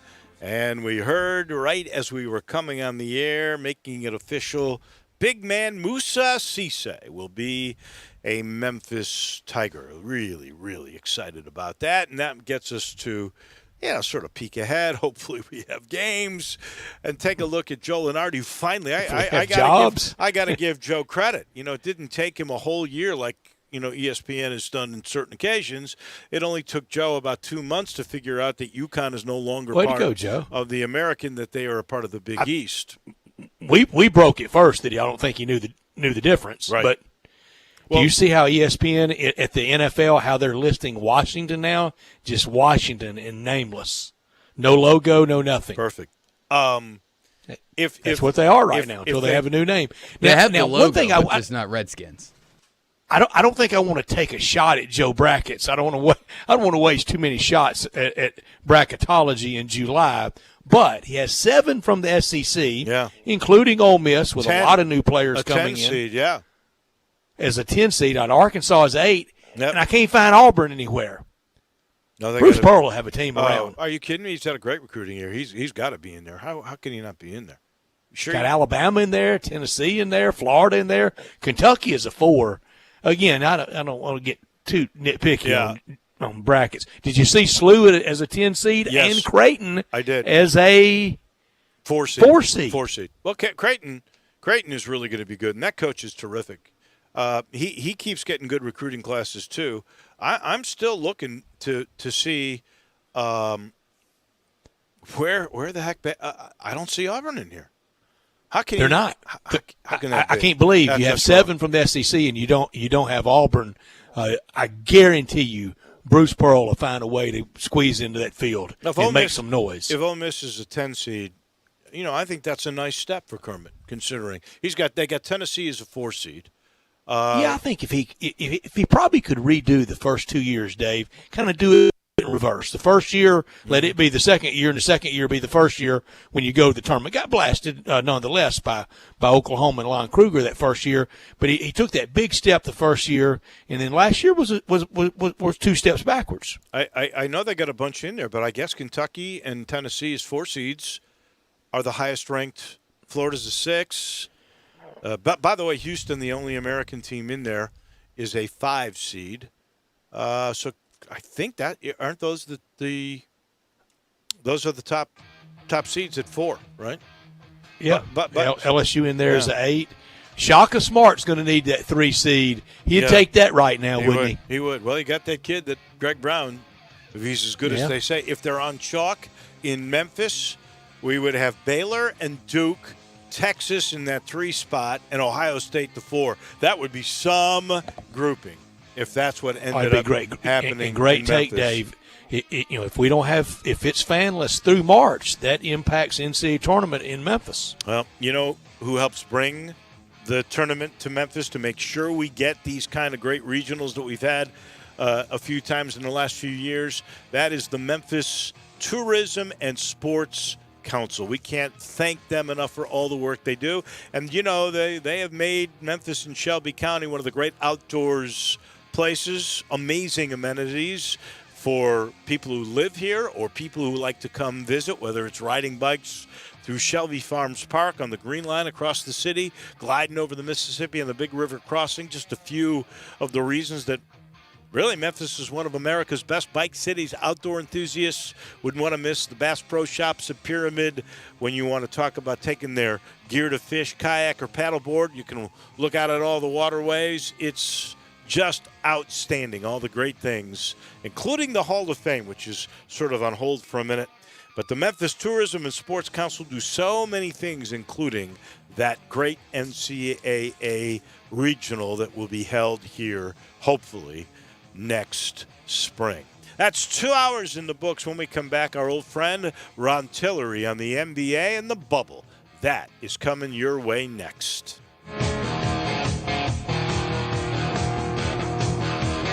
Welcome to Triumph Auto Sales, where you'll have a great car buying experience. Triumph Auto Sales is your #1 source of quality pre-owned vehicles ranging from lease returns to new car trades, all at huge savings. Plus, Triumph has a full array of financing options to meet your needs. Find your next car online at triumphautosales.com or stop in today at 4875 Elmore Road. Triumph Auto Sales will help you get the vehicle you want at the price you need and the service you deserve. For a great car and a great experience from a local and family-owned business, visit Triumph Auto Sales. Hi, I'm Troy 5 owner of 5 Roofing. Do you have any idea why I never speak the way I am right now? It's because if you're honest, sincere, and knowledgeable, you do not need fast-talking, high-energy, gimmick-promising advertising to get a customer's attention. Speaking of that, how do you think companies can offer huge rebates and giveaways when you use their services or buy their products? By overcharging you in the first place, that's how. 5 Roofing doesn't operate that way. It's misleading and dishonest. When I provide a customer with the best products and the best service possible and do it at a fair price, why would I need gimmicks to sell it? Best products, best warranties, and best service possible. That's all we offer. Well, that and financing. 5 Roofing, proud partner of the Memphis Tigers and the official roofer of the Memphis Tigers home team. 5 Roofing, fair, honest, and ethical. 367-0050 or memphisroofer.com. 367-0050 or memphisroofer.com. 5 Roofing, it's what we do. We're here for you. Hi, it's the Herd. We're all faced with new challenges these days. If you need legal help for yours, trust LegalZoom. You want to set up a will, maybe a living trust? How about starting a business as a DBA or an LLC? LegalZoom can help there too. You can start online. Their network of attorneys can provide advice when you need it. And since LegalZoom is not a law firm, you don't get charged by the hour. Visit LegalZoom.com for more information. Their site has it all. Trust LegalZoom.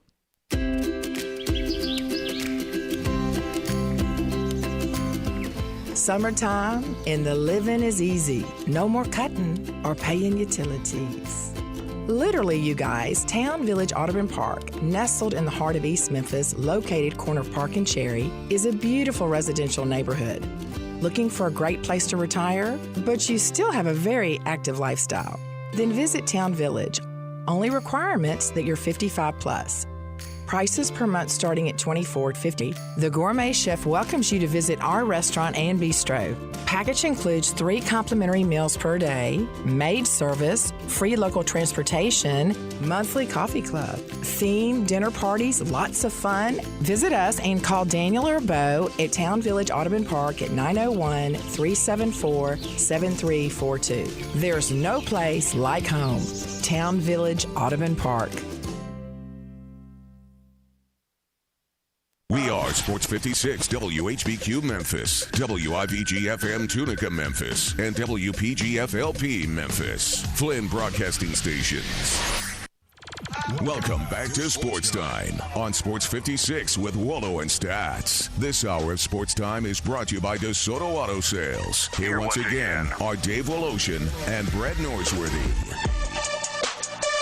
Ron Tillery, the NBA veteran media person, veteran writer, veteran journalist. He will join us next to talk about the NBA bubble that is set to open 2 weeks from tomorrow, 1 week from tomorrow for baseball. We all have our fingers crossed. This hour of our show brought to you every day by DeSoto Auto Sales, where all the cars are test driven, checked out bumper to bumper, head to toe, unlimited inventory, every make, every model. And if it's not on the lot, they'll go out and find it for you. DeSoto Auto Sales, no shortcuts taken. They treat you like family, though. Kind, courteous employees, laid-back atmosphere, down-home environment, no high-pressure sales. They care about your time. They want you to have the ultimate car experience. You walk in within 45 minutes, go test drive your car, credit approved, paperwork completed, and you're gone in less than an hour. And time to do it over your lunch hour. They know we are living in a world that time really matters. They know that at DeSoto Auto Sales, and they're very proud to serve DeSoto County and the surrounding area. Check out all the referrals at DeSotoAutosales.com. They're at 5704 Goodman Road, 662-890-7184. Come on down, make the easy drive to DeSoto County, to DeSoto Auto Sales for that town and country experience on Goodman Road. There is a news story just coming out. It has to do with the NFL and local interest. The Tennessee Titans, they have signed their star running back, Derrick Henry. They reached an agreement on a 4-year, $50 million deal. $12.5 million a year makes him the number 5 paid running back in the NFL. It is a $25.5 million guaranteed deal. And so now the Titans have their quarterback in Ryan Tannehill, and they have their running back in Derrick Henry. So we always love chatting with. And another one from the NFL. Did you see that on the stack there I put up? No, but I'm looking at it right now. New Breaking era news. Opting out of contract with the Buffalo Bills. Huh.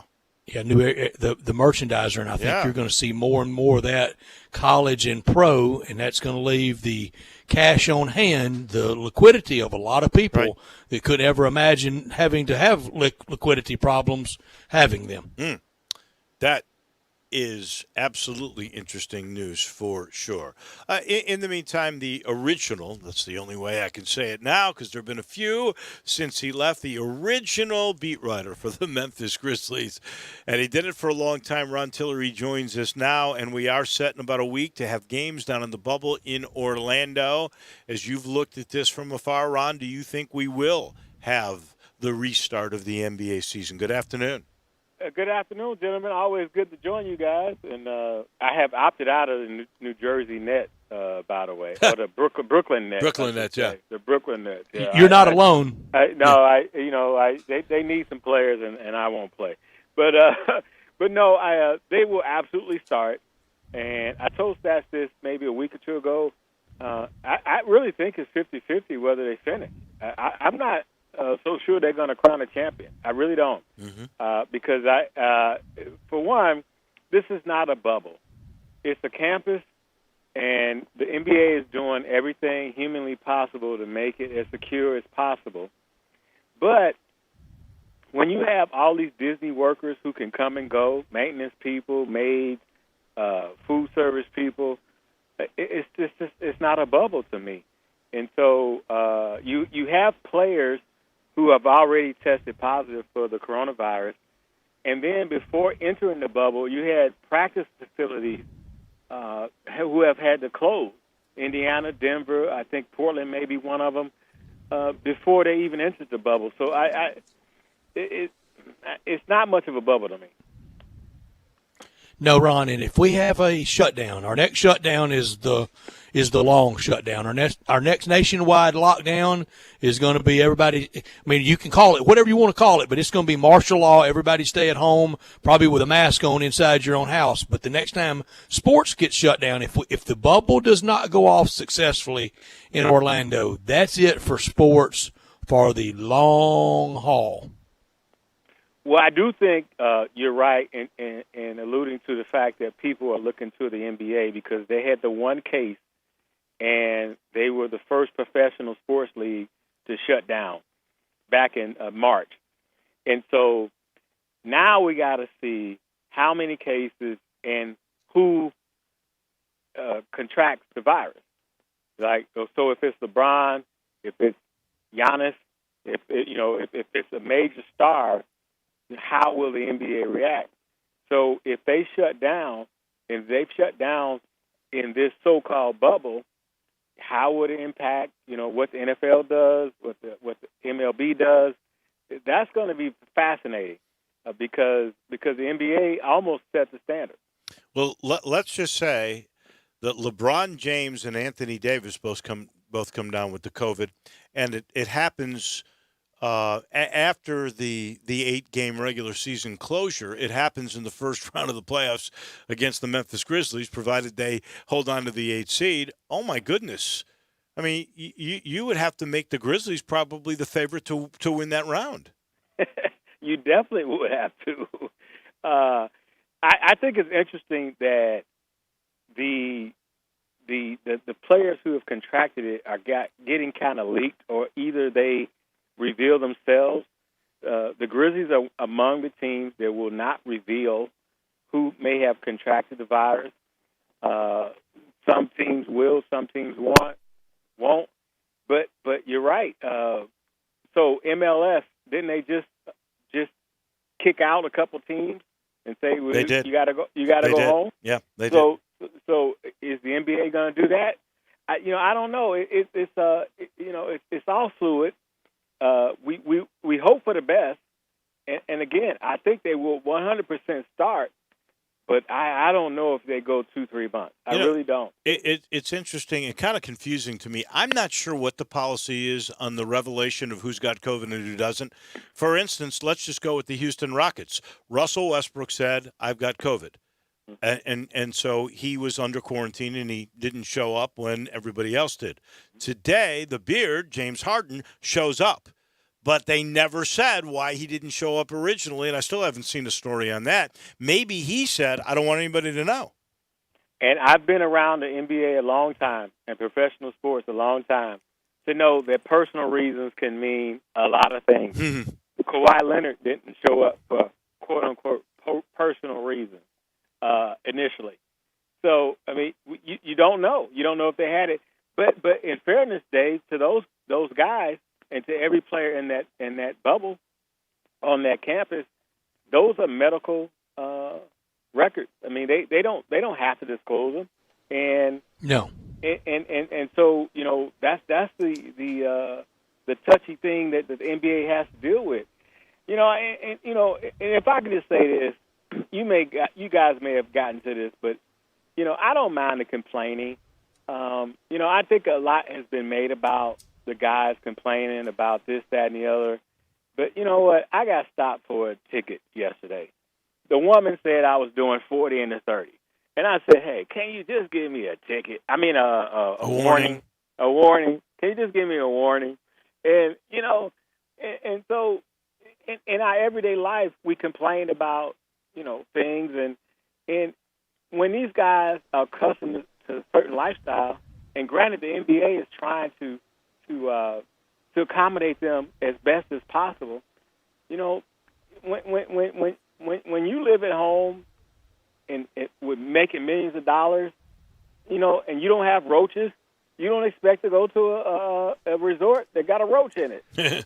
And Ron, and we have not. We have not ripped on it. The only thing we even got close to saying about it is I loved Ja Morant's low maintenance world that O to B20, and he basically said, I like the food, I like the hotel, I'm ready to play ball. He was kind of the anti-complainer, but I have not gotten on to the complainers because they are off on a laboratory experiment that holds the next 6 months of sports in the palms of their hand. And some of the food complaints, I don't think the food is actually been, from what I've read, is that bad, but the presentation on it looks like it's on sterile cafeteria in sixth grade type setup. It looks and it terrible. goes to show you. And it goes to show you, I mean, you go into a casino that has the big elaborate buffet. Well, they have it set up where it is eye-popping for a reason. The food may not be as good as the setup. In the NBA case, the food may be a lot better than it's being presented on some of those trays that look like we had in fifth and sixth grade in the cafeteria. Well, you know, and that's kind of one of my biggest complaints, having been in the sports media for such a long time. Is I don't like when and I'm not saying you guys are saying this. I'm just saying when the general public wants to equate their life to the life of an athlete and an entertainer. It is nowhere near close. And let me tell you something. The life of a beat writer is not close to your life as a regular Joe Schmo. I promise you. Ron Tillery, as a beat writer over 2 decades, was living really well. And so when you have a personal chef, as these guys have, and when you used to live in a certain lifestyle, okay, you can complain. We complain about going through the drive-thru at McDonald's. So you know, that's just one of my little rants I wanted to get off. These guys want to be treated to the lifestyle they're accustomed to, and I don't think there's anything wrong to it. Ron, we're going to pause for just a second and reestablish with you because we had you with a great signal, and then it almost totally broke up. So let us sort of readjust on that with Drew. He'll get you all set up. Maybe you need to go back into the original position you were when we all started. But we haven't ripped on the NBA. I have not because I know everybody down there, they're doing their very best to pull off something that it holds the key to a lot of the rest of the year in sports. And if it doesn't go off well, because we know what the Rudy Gobert moment was like, and if this doesn't go off without too many problems, Dave, that's it for sports. I think the bottom line is that Adam Silver has a lot of courage because it took guts to close down everything. Remember, in my mind, March 11th, Rudy Gobert.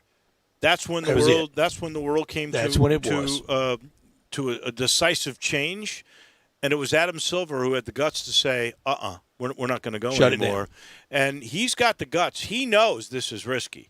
And Ron, who rejoins us now, is right to point out there is a lot of risk here. We know the restart's going to happen, but as he said, it's probably 50-50 that it will finish. Yeah, and I think it was great that you brought up the point that Adam Silver has been very transparent and very honest about this situation. He has not tried to sugarcoat it or snow people into thinking that this is a perfect situation. Adam Silver has been direct about everything regarding this so-called bubble, and I commend him for that because the NBA has been put in a tough situation. So have the players, and everybody has a common goal. The NBA wants to recoup that TV money, and the players obviously want to preserve the collective bargaining agreement. Because if they tear up that collective bargaining agreement, which the NBA has a right to do, if they don't play this out, then that means the Mike Conleys of the world, who are making $30 million a year, are going to go down to $15, maybe $10 million a year. It's going to be a whole new ball game if they have to renegotiate that collective bargaining agreement. You really believe, had they voted not to play, that would be the case. But now, don't you think that's still the best partnership between any league and its players, any ownership group and its players, any relationship between players and commissioner? Isn't that clearly the NBA? Oh, absolutely. I think this is the best case scenario. Absolutely. I agree with you. And I agree with Adam Silver for pushing this ahead in the best case scenario because it's a win-win for everybody. I don't think any party, whether it be the league or the players, wants to go down that other road because the TV money is just so great. And so you're going to have games on NBA TV, ESPN, TNT, and whatever other partners they have throughout this bubble experiment, and it just ends up being a win-win. I just hope and pray that the bubble can contain the coronavirus, because if it gets out of hand and if it gets to prevalent teams or prevalent players, then you're going to have to make some tough decisions that they won't want to make. Yeah. Ron, how much is it bothering Lionel Hollins that he will not be a part of the Lakers where he has been coaching this year, and they could be standing there holding the commissioner's trophy, the Larry O'Brien trophy? How much does it bother Lionel Hollins, and does he think it's fair that he's being left out? Well, I talked to Lionel, as you might expect, just about a week ago, and he was extremely disappointed that they flagged him. The doctors flagged him for pre-existing conditions, and I'm not at liberty to speak on that. He would have to speak on that. But he wants to be down there, and he will do Zoom coaching with the coaching staff, and he's very disappointed. In fact, he's a little PO'd by it, but there's nothing he can do about it. They tested these coaches by age and by pre-existing conditions, and he unfortunately fell under under both of them, and so he can't go. So no, I actually spoke with him, and he's not happy at all. He wants to be there, but that's the coach in him, that's the player in him, and the player in him sees the opportunity for the Lakers to win a championship. Sure. Do you think, this is your opinion, do you think had he been a head coach, he'd be coaching? Because look at Greg Popovich is 71 years of age, and he's allowed to coach. Rick Carlisle's older than Lionel Hollins. I don't know about Lionel's pre-existing conditions, so I can't speak to that really. But I know Carlisle is older. There's a third head coach that's older than the 66 years of age that Lionel Hollins is. Mike D'Antoni.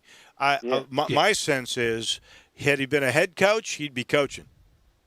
Well, you know what, Dave? That's a great question, and I don't know the answer to that because I don't really know Lionel's pre-existing conditions. But I do know this: even though Alvin Gentry is able to go at 65, a lot of black people are adversely affected by the coronavirus and have more pre-existing conditions than white people, and so that may play a factor. I don't want people to listen to me and just hear race, but it's just a fact. I mean, you turn on the news every day. I'll be honest with you, that never entered my mind. Probably my own naivete, but honestly, that never, ever entered my thought process. Yeah, and so, it's just a fact. So, like I said, I can't speak to exactly what his pre-existing conditions are. I mean, I have pre-existing conditions, and if I had to go to the bubble, I probably would lose my job for not wanting to go because I would not have gone. You wouldn't have had to worry about it because the commercial appeal would have had to pay way too much money. No. Nobody can afford that. No, they wouldn't have had Even the if money. you'd have been at the New York Times. Hey, listen, Wolo. The commercial appeal, since I left, haven't been to every away game. That's right. Since I left. That's right. Since I was at the commercial appeal, we went to every game. When they were 20 and 62, we went to And every you game. should. And so what people should understand is, if you're listening to me, is that the coverage will not decline, because just like they were covering games off of TV the last 2 years or 3 years since I've been gone, they'll still be covering games off of TV now that they're in the bubble. But I really prefer the guy to be there or the gal to be there, because you get a lot more and a lot better and a lot more thorough. It makes a difference. It makes a difference. And, A world of when difference. when I was there, it made a difference and it mattered. And granted, I was with the paper of record, but at the same time, the guys understood that who you were and why you were there, and gave you preferential treatment. And that just doesn't happen today. And you know what I'm really disappointed in is that the current media, they don't even have these guys' phone numbers. They can't even call them up. That didn't happen in my day. No, and that just makes it so much harder to cover when you don't really get to build. And for the consumer, for us, Vox Populi, the people. Yeah, but you can't build that relationship. They won't let you. Yeah. That's really disappointing, because they should be able to call these guys and get some personal quotes and get some exclusive content. But these guys, you know what? I'm gonna say too much. I'm gonna stop there. Right, I just know I got everybody of the core four in my phone right now, and I can call them today if I wanted to. Let me steer you in a different direction. Utah Jazz star Rudy Gobert, the guy who changed the world, or is the symbol for it anyway. He took a little shot on this thing that the NBA has put up, which is called an anonymous safety tip line to hold others that are within that Orlando snitch line bubble accountable. I did find that really interesting, and he basically goes, I don't know if someone's going to use it, but I think it's sort of petty. I am a little surprised that they actually did that. Well, I'm a little surprised too, but you know what? The more I think about it, because I saw Sham's tweet yesterday about how they've had several tips. The more I think about it, I think it's probably more coaching. I don't know if it's players, and I know it's fun for a lot of Twitter people and media to guess, which players is snitching on whom. But you got to think about this now. There's trainers, there's coaches, assistant coaches, and let me tell you something. In my career, I'm not going to be shy about this. I've had a lot of assistant coaches and other people tell me stuff. So it's not just players. And so I think that might be overblown as far as like the players snitching on players.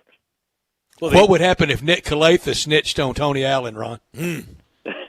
Well, Tony Allen, slapped the S out of him one day.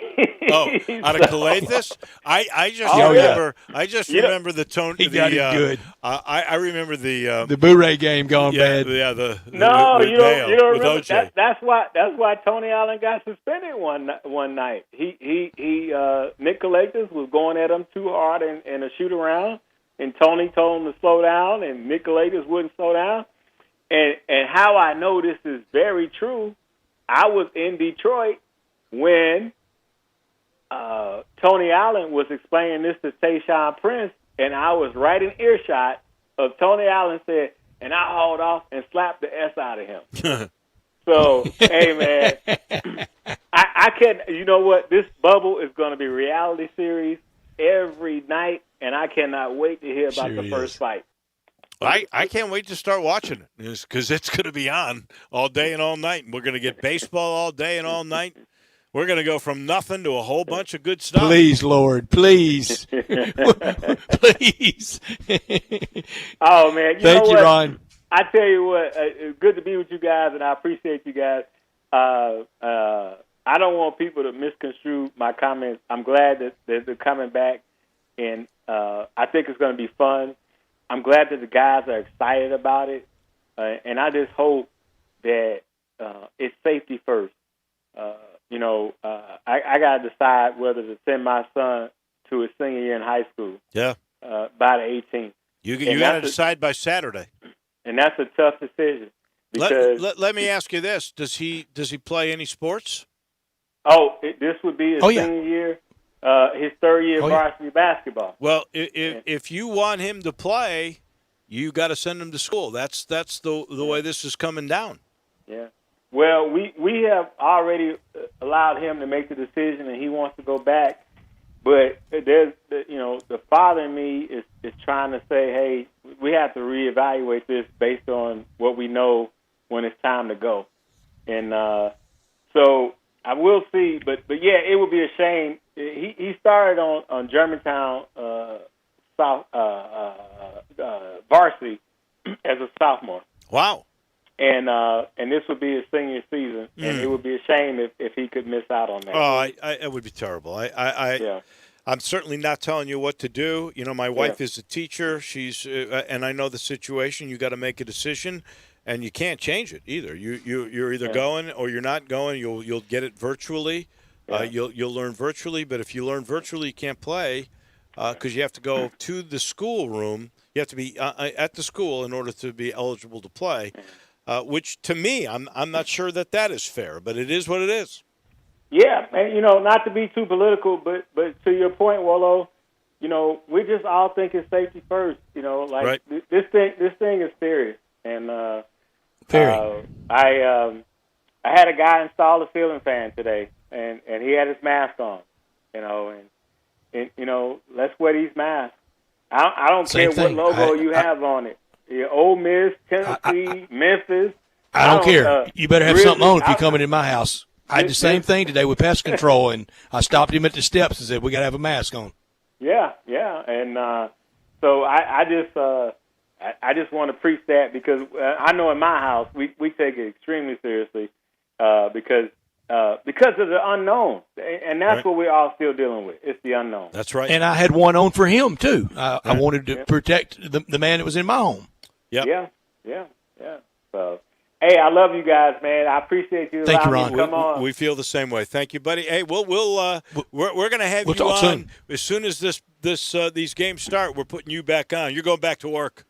Oh yeah. You know what? I'm going to watch. My son asked me that. He said, "You going to watch?" I said, "I don't know." He said, "You going to watch?" And the thing is because he watches, I watch, and it'll be fun. For those who listen and think I'm anti-Grizzlies, come on, man. My son is born and raised in Memphis, Tennessee. He loves the Grizzlies. That's his team. I just happen to be a Bulls fan. Come on. I understand. I understand that sentiment beautifully. Don't hate me for that. And didn't you love The Last Dance? Didn't you love going back through those memories? That was great. I did. I did. I don't like how they treated Scotty, but I liked it last. Thank you, Ron. We appreciate it. All right, guys. Take care now. You too. The one and only. You got it. Ron Tillery. We take the time out. Back in just a minute. You got Sports Time on Sports 56 with Wallo and Stats. It's R&R on Sports. The word is out about R&R on Sports, where you've heard interviews from Ken Griffith Jr., Dr. J, Hank Aaron, and many, many more. R&R on Sports, Saturday mornings, 10 a.m., Sports 56, 87.7, and 96.1. Don't miss us. Farmers Insurance knows that when you're in the car and that song comes on, yes, that's the one, you have no choice but to pull out your imaginary drumsticks and smash those cymbals and stomp on that kick pedal, which unfortunately is the accelerator pedal. And we covered it. Talk to a farmer's agent who knows a thing or two because they've seen a thing or two. Call Chad Gatlin at 901-235-1176 or get a fast quote at memphisfarmers.com. We are farmers. Bum, bum, bum, bum, bum, bum. Underwritten by Farmers Truck Fire Insurance Exchanges and Affiliates. Products not available in every state. Did you know nearly 40% of men under 40 and over 75% of men over the age of 40 experience sexual performance concerns? At the Memphis Men's Clinic, their experienced physician performs a comprehensive evaluation that determines which specific issues may interfere with your sexual performance. These issues can vary and range from anxiety to medical issues, low testosterone, or erectile dysfunction. The Memphis Men's Clinic has evaluated hundreds of men of all ages over the years and reestablished a normal sexual life.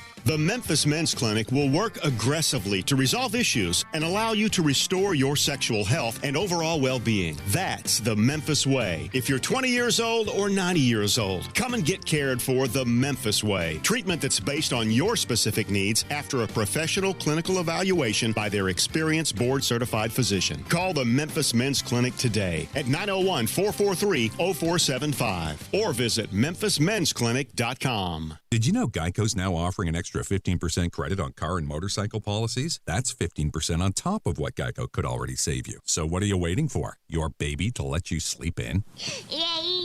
What? We could sleep in another half hour?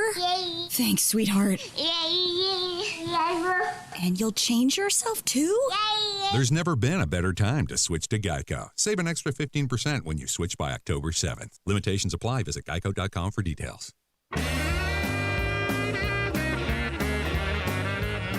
Glad to announce the Rendezvous open for business 11A to 8P Tuesday through Saturday. World famous Rendezvous up and running. If you need some barbecue nachos, brisket, ribs, maybe a cheese and sausage plate, the Rendezvous back and open for dine-in, carry-out, and curbside. While not much changes in the alley basement, you will see a few small differences and additions. For now, open 11 a.m. to 8 p.m. Tuesday through Saturday. And they have desserts. Think key lime pie tarts, chocolate chess pie tarts. Spend some time downtown and visit our friends at the Rendezvous in the alley in downtown Memphis since 1948. All of the Vergas family thanks Memphis and the Mid-South so very much for your support during these times, and they're there for you, as always, in the alley in downtown Memphis. Mr. Charlie Vergos and family's famous restaurant, The Rendezvous. Welcome back to Sports Time on Sports 56 with Wallo and Stats. This hour of Sports Time is brought to you by DeSoto Auto Sales. Here once again are Dave Woloshin and Brett Norsworthy. Welcome back in as we cruise through our final hour. It's brought to you in part by Conway. Conway Services, heating, cooling, plumbing, and electric. And also the ones that like to give back. Right now, Conway and Carrier have teamed up to make this the perfect time for you to get into the 2020s with new technology for your heating and cooling system. If you buy a Carrier Infinity system right now, you'll get a $1,500 Visa card right to you, right in your hand. Just sign the deal. If you're got a bigger system, bigger house, and maybe you need 2 units, now we're talking about $3,000 in Visa cards. How about that? And John goes, wait, there's more. We'll give you an April air cleaner to get the dust out of your house. That's free. 10-year parts warranty. Oh, that's free. A Nest thermostat. That's the newest technology. That's free. Plus, you know, Conway's got easy payment plans as low as $139 a month. Perfect time. Just make the call. 384-3511. You'll always get the award-winning service, too. 384-3511. Conway Services. Heating, cooling, plumbing, and electric. Little news coming in. The deadline was 4 o'clock today for the Dallas Cowboys and Dak Prescott to come on to really a long-term contract for the Dallas quarterback. And according to the NFL Network, Dak has turned down what would be $110 million guaranteed, $50 million signing bonus, $70 million over the first 2 years. It would have averaged out to $33 to $35 million annually. And I guess he's betting on himself. He can get more. Yeah, he's betting on himself. He's pulling a Kirk Cousins, and I think he's got a little more. I think he's arm fired a little better than Kirk Cousins was. Oh, yeah. If you just copied and pasted his numbers from last year yardage, touchdown passes, even the scrambling yardage, the rushing yardage, the rushing touchdowns. If he did that this year, and let's just say NFC Championship game for him, and they got beat there, but he got that far. His agent walks in and laughs in Jerry Jones's face next year and just says, here's the blank check. Right. If he gets to the NFC Championship, that means he will have approximated those numbers, and that's right. He can open up the vault. But me being a little more conservative, maybe I'm looking at $110 million guaranteed, 50 right up front. I got to sign. I got to sign. That Too much can happen. That makes me too think, much can go wrong. Wow, that's $50 million in the bank earning interest right now. And Dave, there are some thinking that Pat Mahomes may have he may have cost himself a little money taking it now, that he might have could have gotten more out of the Hunts and out of Kansas City than he even asked for. But don't get greedy. All I can tell you is $50 million average, and as a quarterback, it's 10 years. The odds are pretty good. He'll be around for those 10 years. I don't know that he could have done any better than that. I mean, Patrick Mahomes is never going to have to worry, nor will his grandson or his great-grandson or his great-great-grandson. He might be able to finagle a new deal. He may have one more big contract. You're right. Dak may have one more. He could. You're right. Both those guys could, because they're both relatively young. I mean, how old is Mahomes? Mahomes left after his third year, right? So that made him 20. He's young, 24, 25. Yeah, he's young. So he's 24. So in his mid-30s with quarterbacks, if he stays in shape, are you serious? Yeah.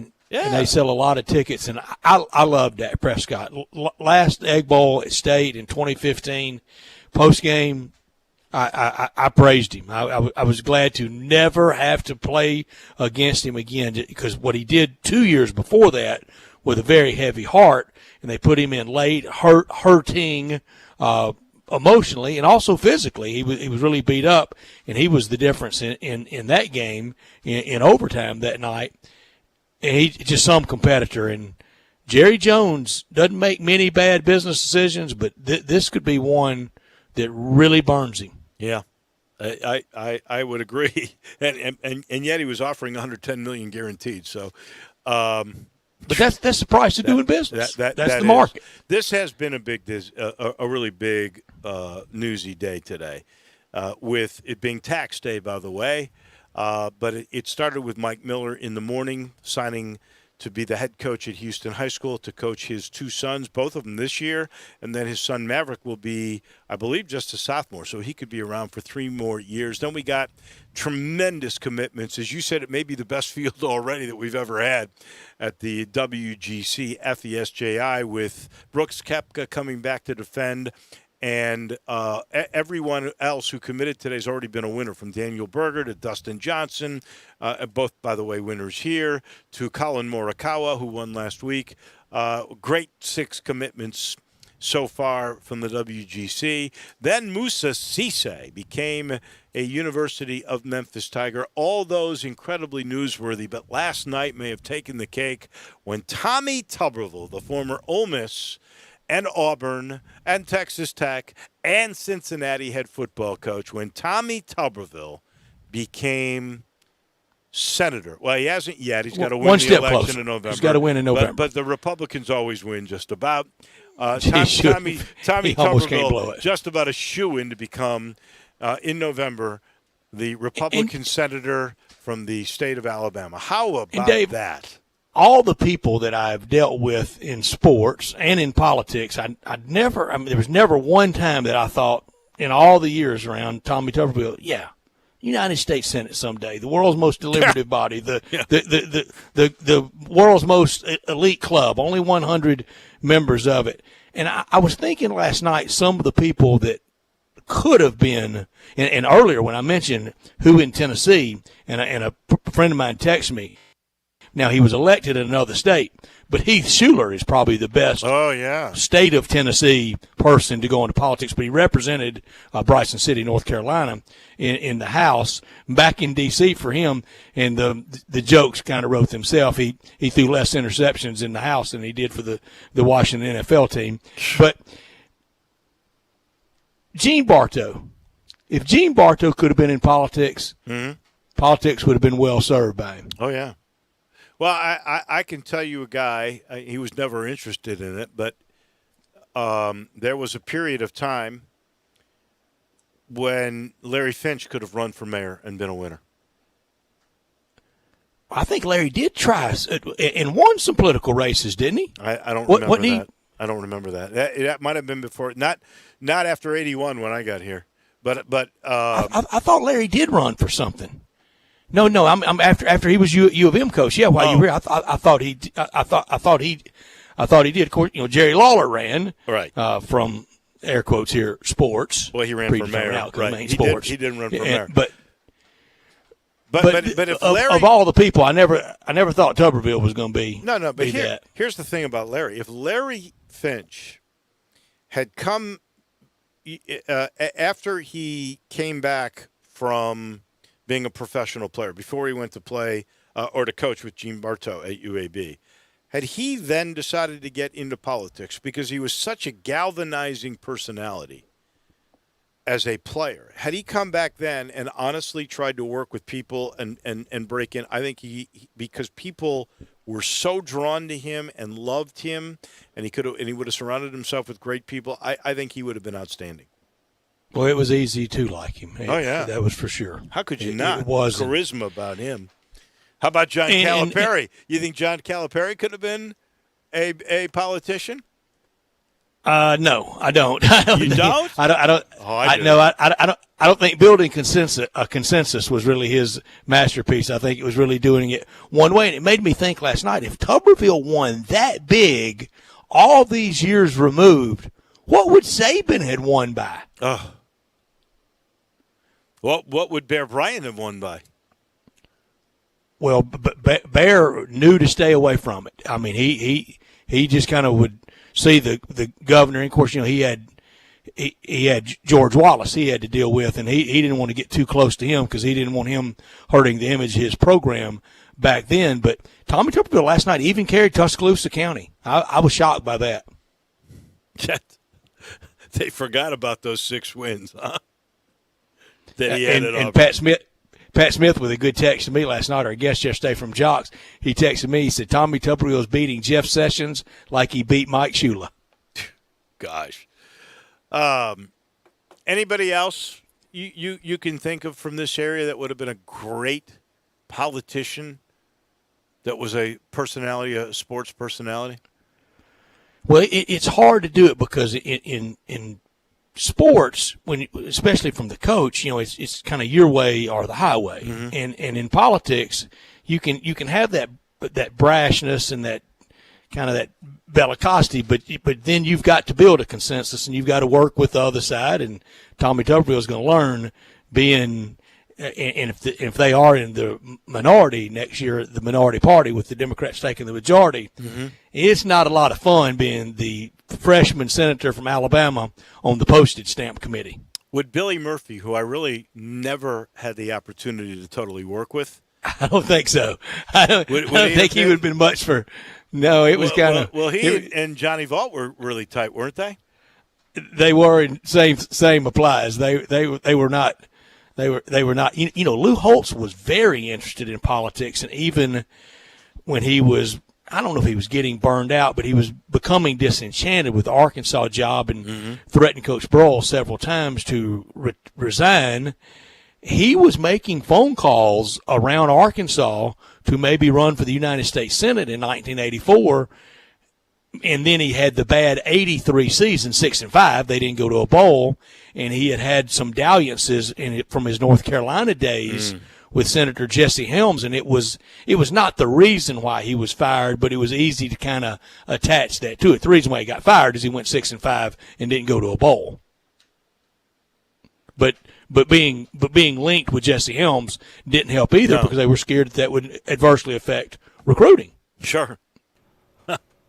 Well, one guy from Memphis who's actually won an election, it's not really politics, but he's won an election. Martin Hankins is county circuit clerk in Mississippi. Really? Yeah, so he's won an election. I did not know that. Martin Hankins, and the now, quarterback? Yeah, Martin Hankins I think he's at Lamar County down in Mississippi. Wow. Way to go. How I about didn't know that? that. You know, now Otis Jackson had political years. He served in politics. So well, yeah, but it did not end well for him. He was forced to leave office. So and I love Otis. I do too. And he was the first guy that I covered. It was his senior year, was my first year in Memphis, and it was Keith Lee's freshman year. I picked a good time, and I always thought OJ was really a good guy, and I thought politics was the right direction for him to take. I did too, but it also can lead you down, some different paths because it's a lot going on, and you can gather a lot of enemies, and if you're not flying straight and narrow, they come out to play. But that year when he played point guard, Otis was kind of a scorer in high school at Bolton, and was kind of a shot taker for Wayne Yates, and Coach Kirk told him immediately. He said, "Your job is to pass the ball, preferably inside the 24." And that worked. Yes. He was a much better player. He was a good senior player. Year, giving it up than he was the prior 2 years when they were 500, 14-15 or 15-14, whatever those. Yeah, records around were. that neighborhood, he was a lot better player. But I know who can make you a lot better player. Throwing it to Keith Lee. Well, to this day, I'm not sure, and I'm talking Penny in there, Elliott in there. Freshman year, I'm not sure that career that Keith wasn't just the best player. And I saw Larry Bird in college, Doug Collins in college. I think well, now hold it. You saw Zion in college and said he was the best. You said he was the best college player you've ever seen. I never saw him in person. Never saw Zion in person. Saw him on TV. I think in person, Keith Lee might be the best. Well, let me all-time leading scorer, all-time leading rebounder. End of debate for me. Yeah, no, there you go. He also played 4 years. Great passer, great shot blocker. Oh, great hands. Hands. A good defender, but it got lost in all the other greatness. A very good defender.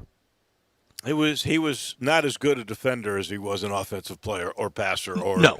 It was not the stronger suit, but it was decent. I mean, he wasn't killing you on the defensive end ever because of the shot blocking ability. No, he was really good at rim protecting, and I think for that reason he didn't have to play as hard on defense as he did on offense. And but some you of that really is you wanted him saved rested yourself. on that other end. You did. You wanted to be ready, and he certainly was. And Dave, it's why anybody asks me the best high school football or high school basketball player I ever saw in person. I mean, it's Keith Lee. I don't care who comes along in Arkansas. It is not being topped. The young man that ended up going to Auburn with Bruce Pearl. And his name I didn't see him in person. You didn't see him either? Okay. Yeah, no, but good player. But at West Memphis, everybody's playing for second best all time, maybe third best. Michael probably. Cage. Yeah. I was just thinking Michael Cage. Some people and would Sonny tell Weems. You might be playing for fourth best. Maybe that so. left Memphis. Yeah. I wish I had seen that young man. Never did get a chance to go over to see him. And honestly, I think Memphis had their sights on people that were rated higher by the rivals and the 24/7s of the world. And, that probably in the long run, Greg Brown, Texas, Jalen Green, those two guys probably cost Penny some great players. But, of course, today he got the topper of the class anyway to add to Ahmad Rand and Landers Nolly and DeAndre Williams, the big prize today. Musa Cisse signed with the U of M. We take our final timeout. When we return, it'll be time for Crunch Time. Search Sports 56 on Facebook and give us a like. And follow us on Twitter at Sports 56 WHBQ. We started Untuckit to create the perfect untucked shirts. Along the way, we had other great ideas, like super comfortable polos that come out of the dryer looking crisp, wrinkle-free, and always at that just right length. Choose from our traditional PK, easy wrinkle-free, and performance styles that wick moisture, so even when it's hot in the shade, you'll feel cool and dry in an Untuckit polo. Try our famous polos now at untuckit.com or any of our 85-plus stores. Untuckit, shirts designed to be worn untucked. Hi, it's the Herd. This goes without saying, but the last few months have taught us what's important in life. Family, friends, health, jobs, you name it. It's also taught us what we need to eliminate or change. Same goes for all businesses all across America. If you're a business leader, you already know and thought about changes you need to make, and now's the time to make them. Do you have a hairball of multiple software systems when you could and should streamline with just one? The only system you need now, NetSuite by Oracle, the world's #1 cloud business system. Because with NetSuite, you get a full picture of your business, from finance to HR to inventory to e-commerce and more. You'll finally have everything you need all in one place, and it's all in real time, right from your phone or desktop. No more guessing, no more waiting. You'll save time, money, and headaches by having one source of truth, whether you're doing $1 million or hundreds of millions in sales. NetSuite gives you visibility and control. You can manage every penny with precision, like the team at moinkbox.com. Moink offers an ethical meat subscription box delivered right to your door. They use NetSuite to manage their supply and distribution so their network of farms can forecast demand. Moink trusts NetSuite as the source of truth for all their numbers. NetSuite's a big part of Moink's promise to give you the most delicious meat you've ever tasted. Join the over 20,000 companies who trust NetSuite to go faster with confidence. NetSuite surveyed hundreds of business leaders and assembled a playbook of the top strategies they're using as America reopens for business, and they're offering it to you for free. Receive your free guide, 7 Actions Businesses Need to Take Now, and schedule your free product tour at netsuite.com/hurt. This is your rebound playbook as the economy opens back up. Get your free guide, 7 Actions Businesses Need to Take Now, and schedule your free product tour. netsuite.com/herd, netsuite.com/HERD. You'll see the dedication in every single step. You'll see it in the smiles when smiles are hard to get. You'll see it in the little things that add up to success. The caring and passion are the things that we love best. Wolf Chase Lemon Brace is your Mid-South provider for orthotics and prosthetics. They are an ABC-accredited facility, and their practitioners are ABC certified. At Wolf Chase Lemon Brace, their services include artificial limbs, legs and arms, braces of all kinds, and custom molded inserts. You can call them today at 901-507-7821 for their location on Highway 64 in between Germantown Parkway and Appling Road, or visit them at their new location in Jackson, Tennessee. That number is 731-660-5900, or visit them on the web at wolfchaselemonbrace.com. Dedicated our life to yours. Wolf Chase Limb and Brace. Welcome back to Sports Time on Sports 56 with Wallo and Stats. This hour of Sports Time is brought to you by DeSoto Auto Sales. Here once again are Dave Wolosian and Brad Norsworthy. Final portion of our show is brought to you by Homer Skelton Hyundai, and Genesis of Olive Branch. That is right on Highway 78 in Olive Branch, right at the first exit, Craft Road. You get on Lamar in Memphis. You're there in like 5 minutes. You'll look to your left. You'll see Chris True and all the gang, a gang that's been together for a long time, and they've got a great product. They've got Hyundais. They've got Genesis luxury cars. So good with technology, with safety, with durability that you get a 10-year, 100,000-mile limited powertrain warranty on every new car on the lot. And right now, 0% financing for 84 months. I'm telling you, these guys have been together a long time. They always come up with ideas that entice you, that make you want to buy, and they will take care of you. Not only is that 0% financing available on select models, there's 120 days to make your very first payment. We know you've been out of work for a little while. You want that new car. Now you're back to work. We give you 4 months. Get the nest egg together. You can do it. Just get on Lamar and head on down to what I think is the standard for car business. That's Homer Skelton Hyundai and Genesis of Olive Branch. Ladies and gentlemen, it is officially crunch time.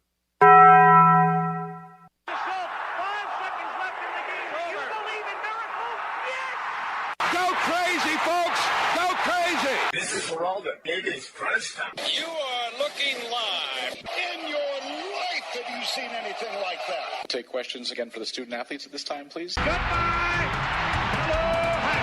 What's happening, big dog? How you doing? Is this thing working? It's obviously crunch time. Hammer, nail, coffin. This baby is over. Woo! Woo! Time for Taco Bell Crunch Time. Taco Bell, home of the crispy tortilla chips, topped with a double portion of either seasoned beef or shredded chicken, plus refried beans, nacho cheese sauce, reduced fat sour cream, guacamole, and a 3-cheese blend. Nachos Bel Grande, heaping portion of chips, topped with ground beef, tomatoes, beans, nacho cheese sauce, and a dollop of sour cream. Taco Bell, home to great food you get on your way home real fast, and they bring you crunch time every day. Dave, I learned today it is crunch time for Major League Baseball. 1 week till opening day, 2 weeks for the NBA to go into the bubble. This is going to be our fanless year. Golf, NASCAR, baseball, the NBA bubble. In 1987, we tried replacement players in the NFL. Never tried it again because it was an abject failure. If this doesn't work, then we're without fans or sports into 2021. It's got to work. I'm nervous about the next week and 2 weeks. Well, it worked for European soccer. It worked for Korean baseball. It's worked for UFC fights and things of that nature. I hope it does too, especially with the news today that we got that Philadelphia will not allow crowds until March of 2021. I learned a couple of things today. One, Kenny Gainwell has been added to the Doak Walker list. So the quarterback on the Davey O'Brien list, and you got the running back on the Doak Walker list. How about that for a great combination for the University of Memphis? I also learned from a couple little birdies today. Kennedy Chandler, the great player from Briarcrest, who is transferred to an academy. He is probably going to end up at the University of Tennessee. Whoa. Why you got to do it? Why you got to do us like that right here at the end? Well, just Dave and his sources. Dave just went crystal ball, Drew. Just going to drop. Did you notice that? Drop the Wolo bomb on us with a minute and a half left to go in the show. Tennessee fans are going to be happy about that. Could have done without that. Could have done also without this day. Breaking out. Bryson DeChambeau has WD'd from the Memorial with a strained lat. You're lying. You're lying so bad. I am. It's terrible. I am lying. Boy, Drew is really upset. No, really. Drew thought you were telling the truth. You got me. I thought you were telling the truth. I could really do without the ruling in Philadelphia, and we're learning just how powerful all the officials are. The federal government can tell us what to do, but local can really shut us down. I'm leery of the All-Star race at Bristol tonight. You know, it seats 162,000 fans. They got distancing. They got assignments the way they're doing it, but they're allowing 30,000 fans in there tonight. Go well. Please go well. I'm going to be watching the U.S. Everything's a test case right now. I'm going to be watching the 901 FC tonight in Birmingham, 7 o'clock on Go ESPN. 901. Yeah. How about that? Go 901. We'll NBA players still trickling in the bubble. We'll keep an eye on that tonight. Also across baseball about who's going to play. College football, we wait. Clearly, we've got to be patient, but we need a lot of things to go off. And tomorrow, Tiger Woods on the golf course. And tomorrow, by the way, Memphis Athletic Director Laird Veach will be amongst our guests. Thanks to TJ Reeves, John Goen, Jason Munz, Ron Tillery. We'll do this again tomorrow. Have a great night, everybody.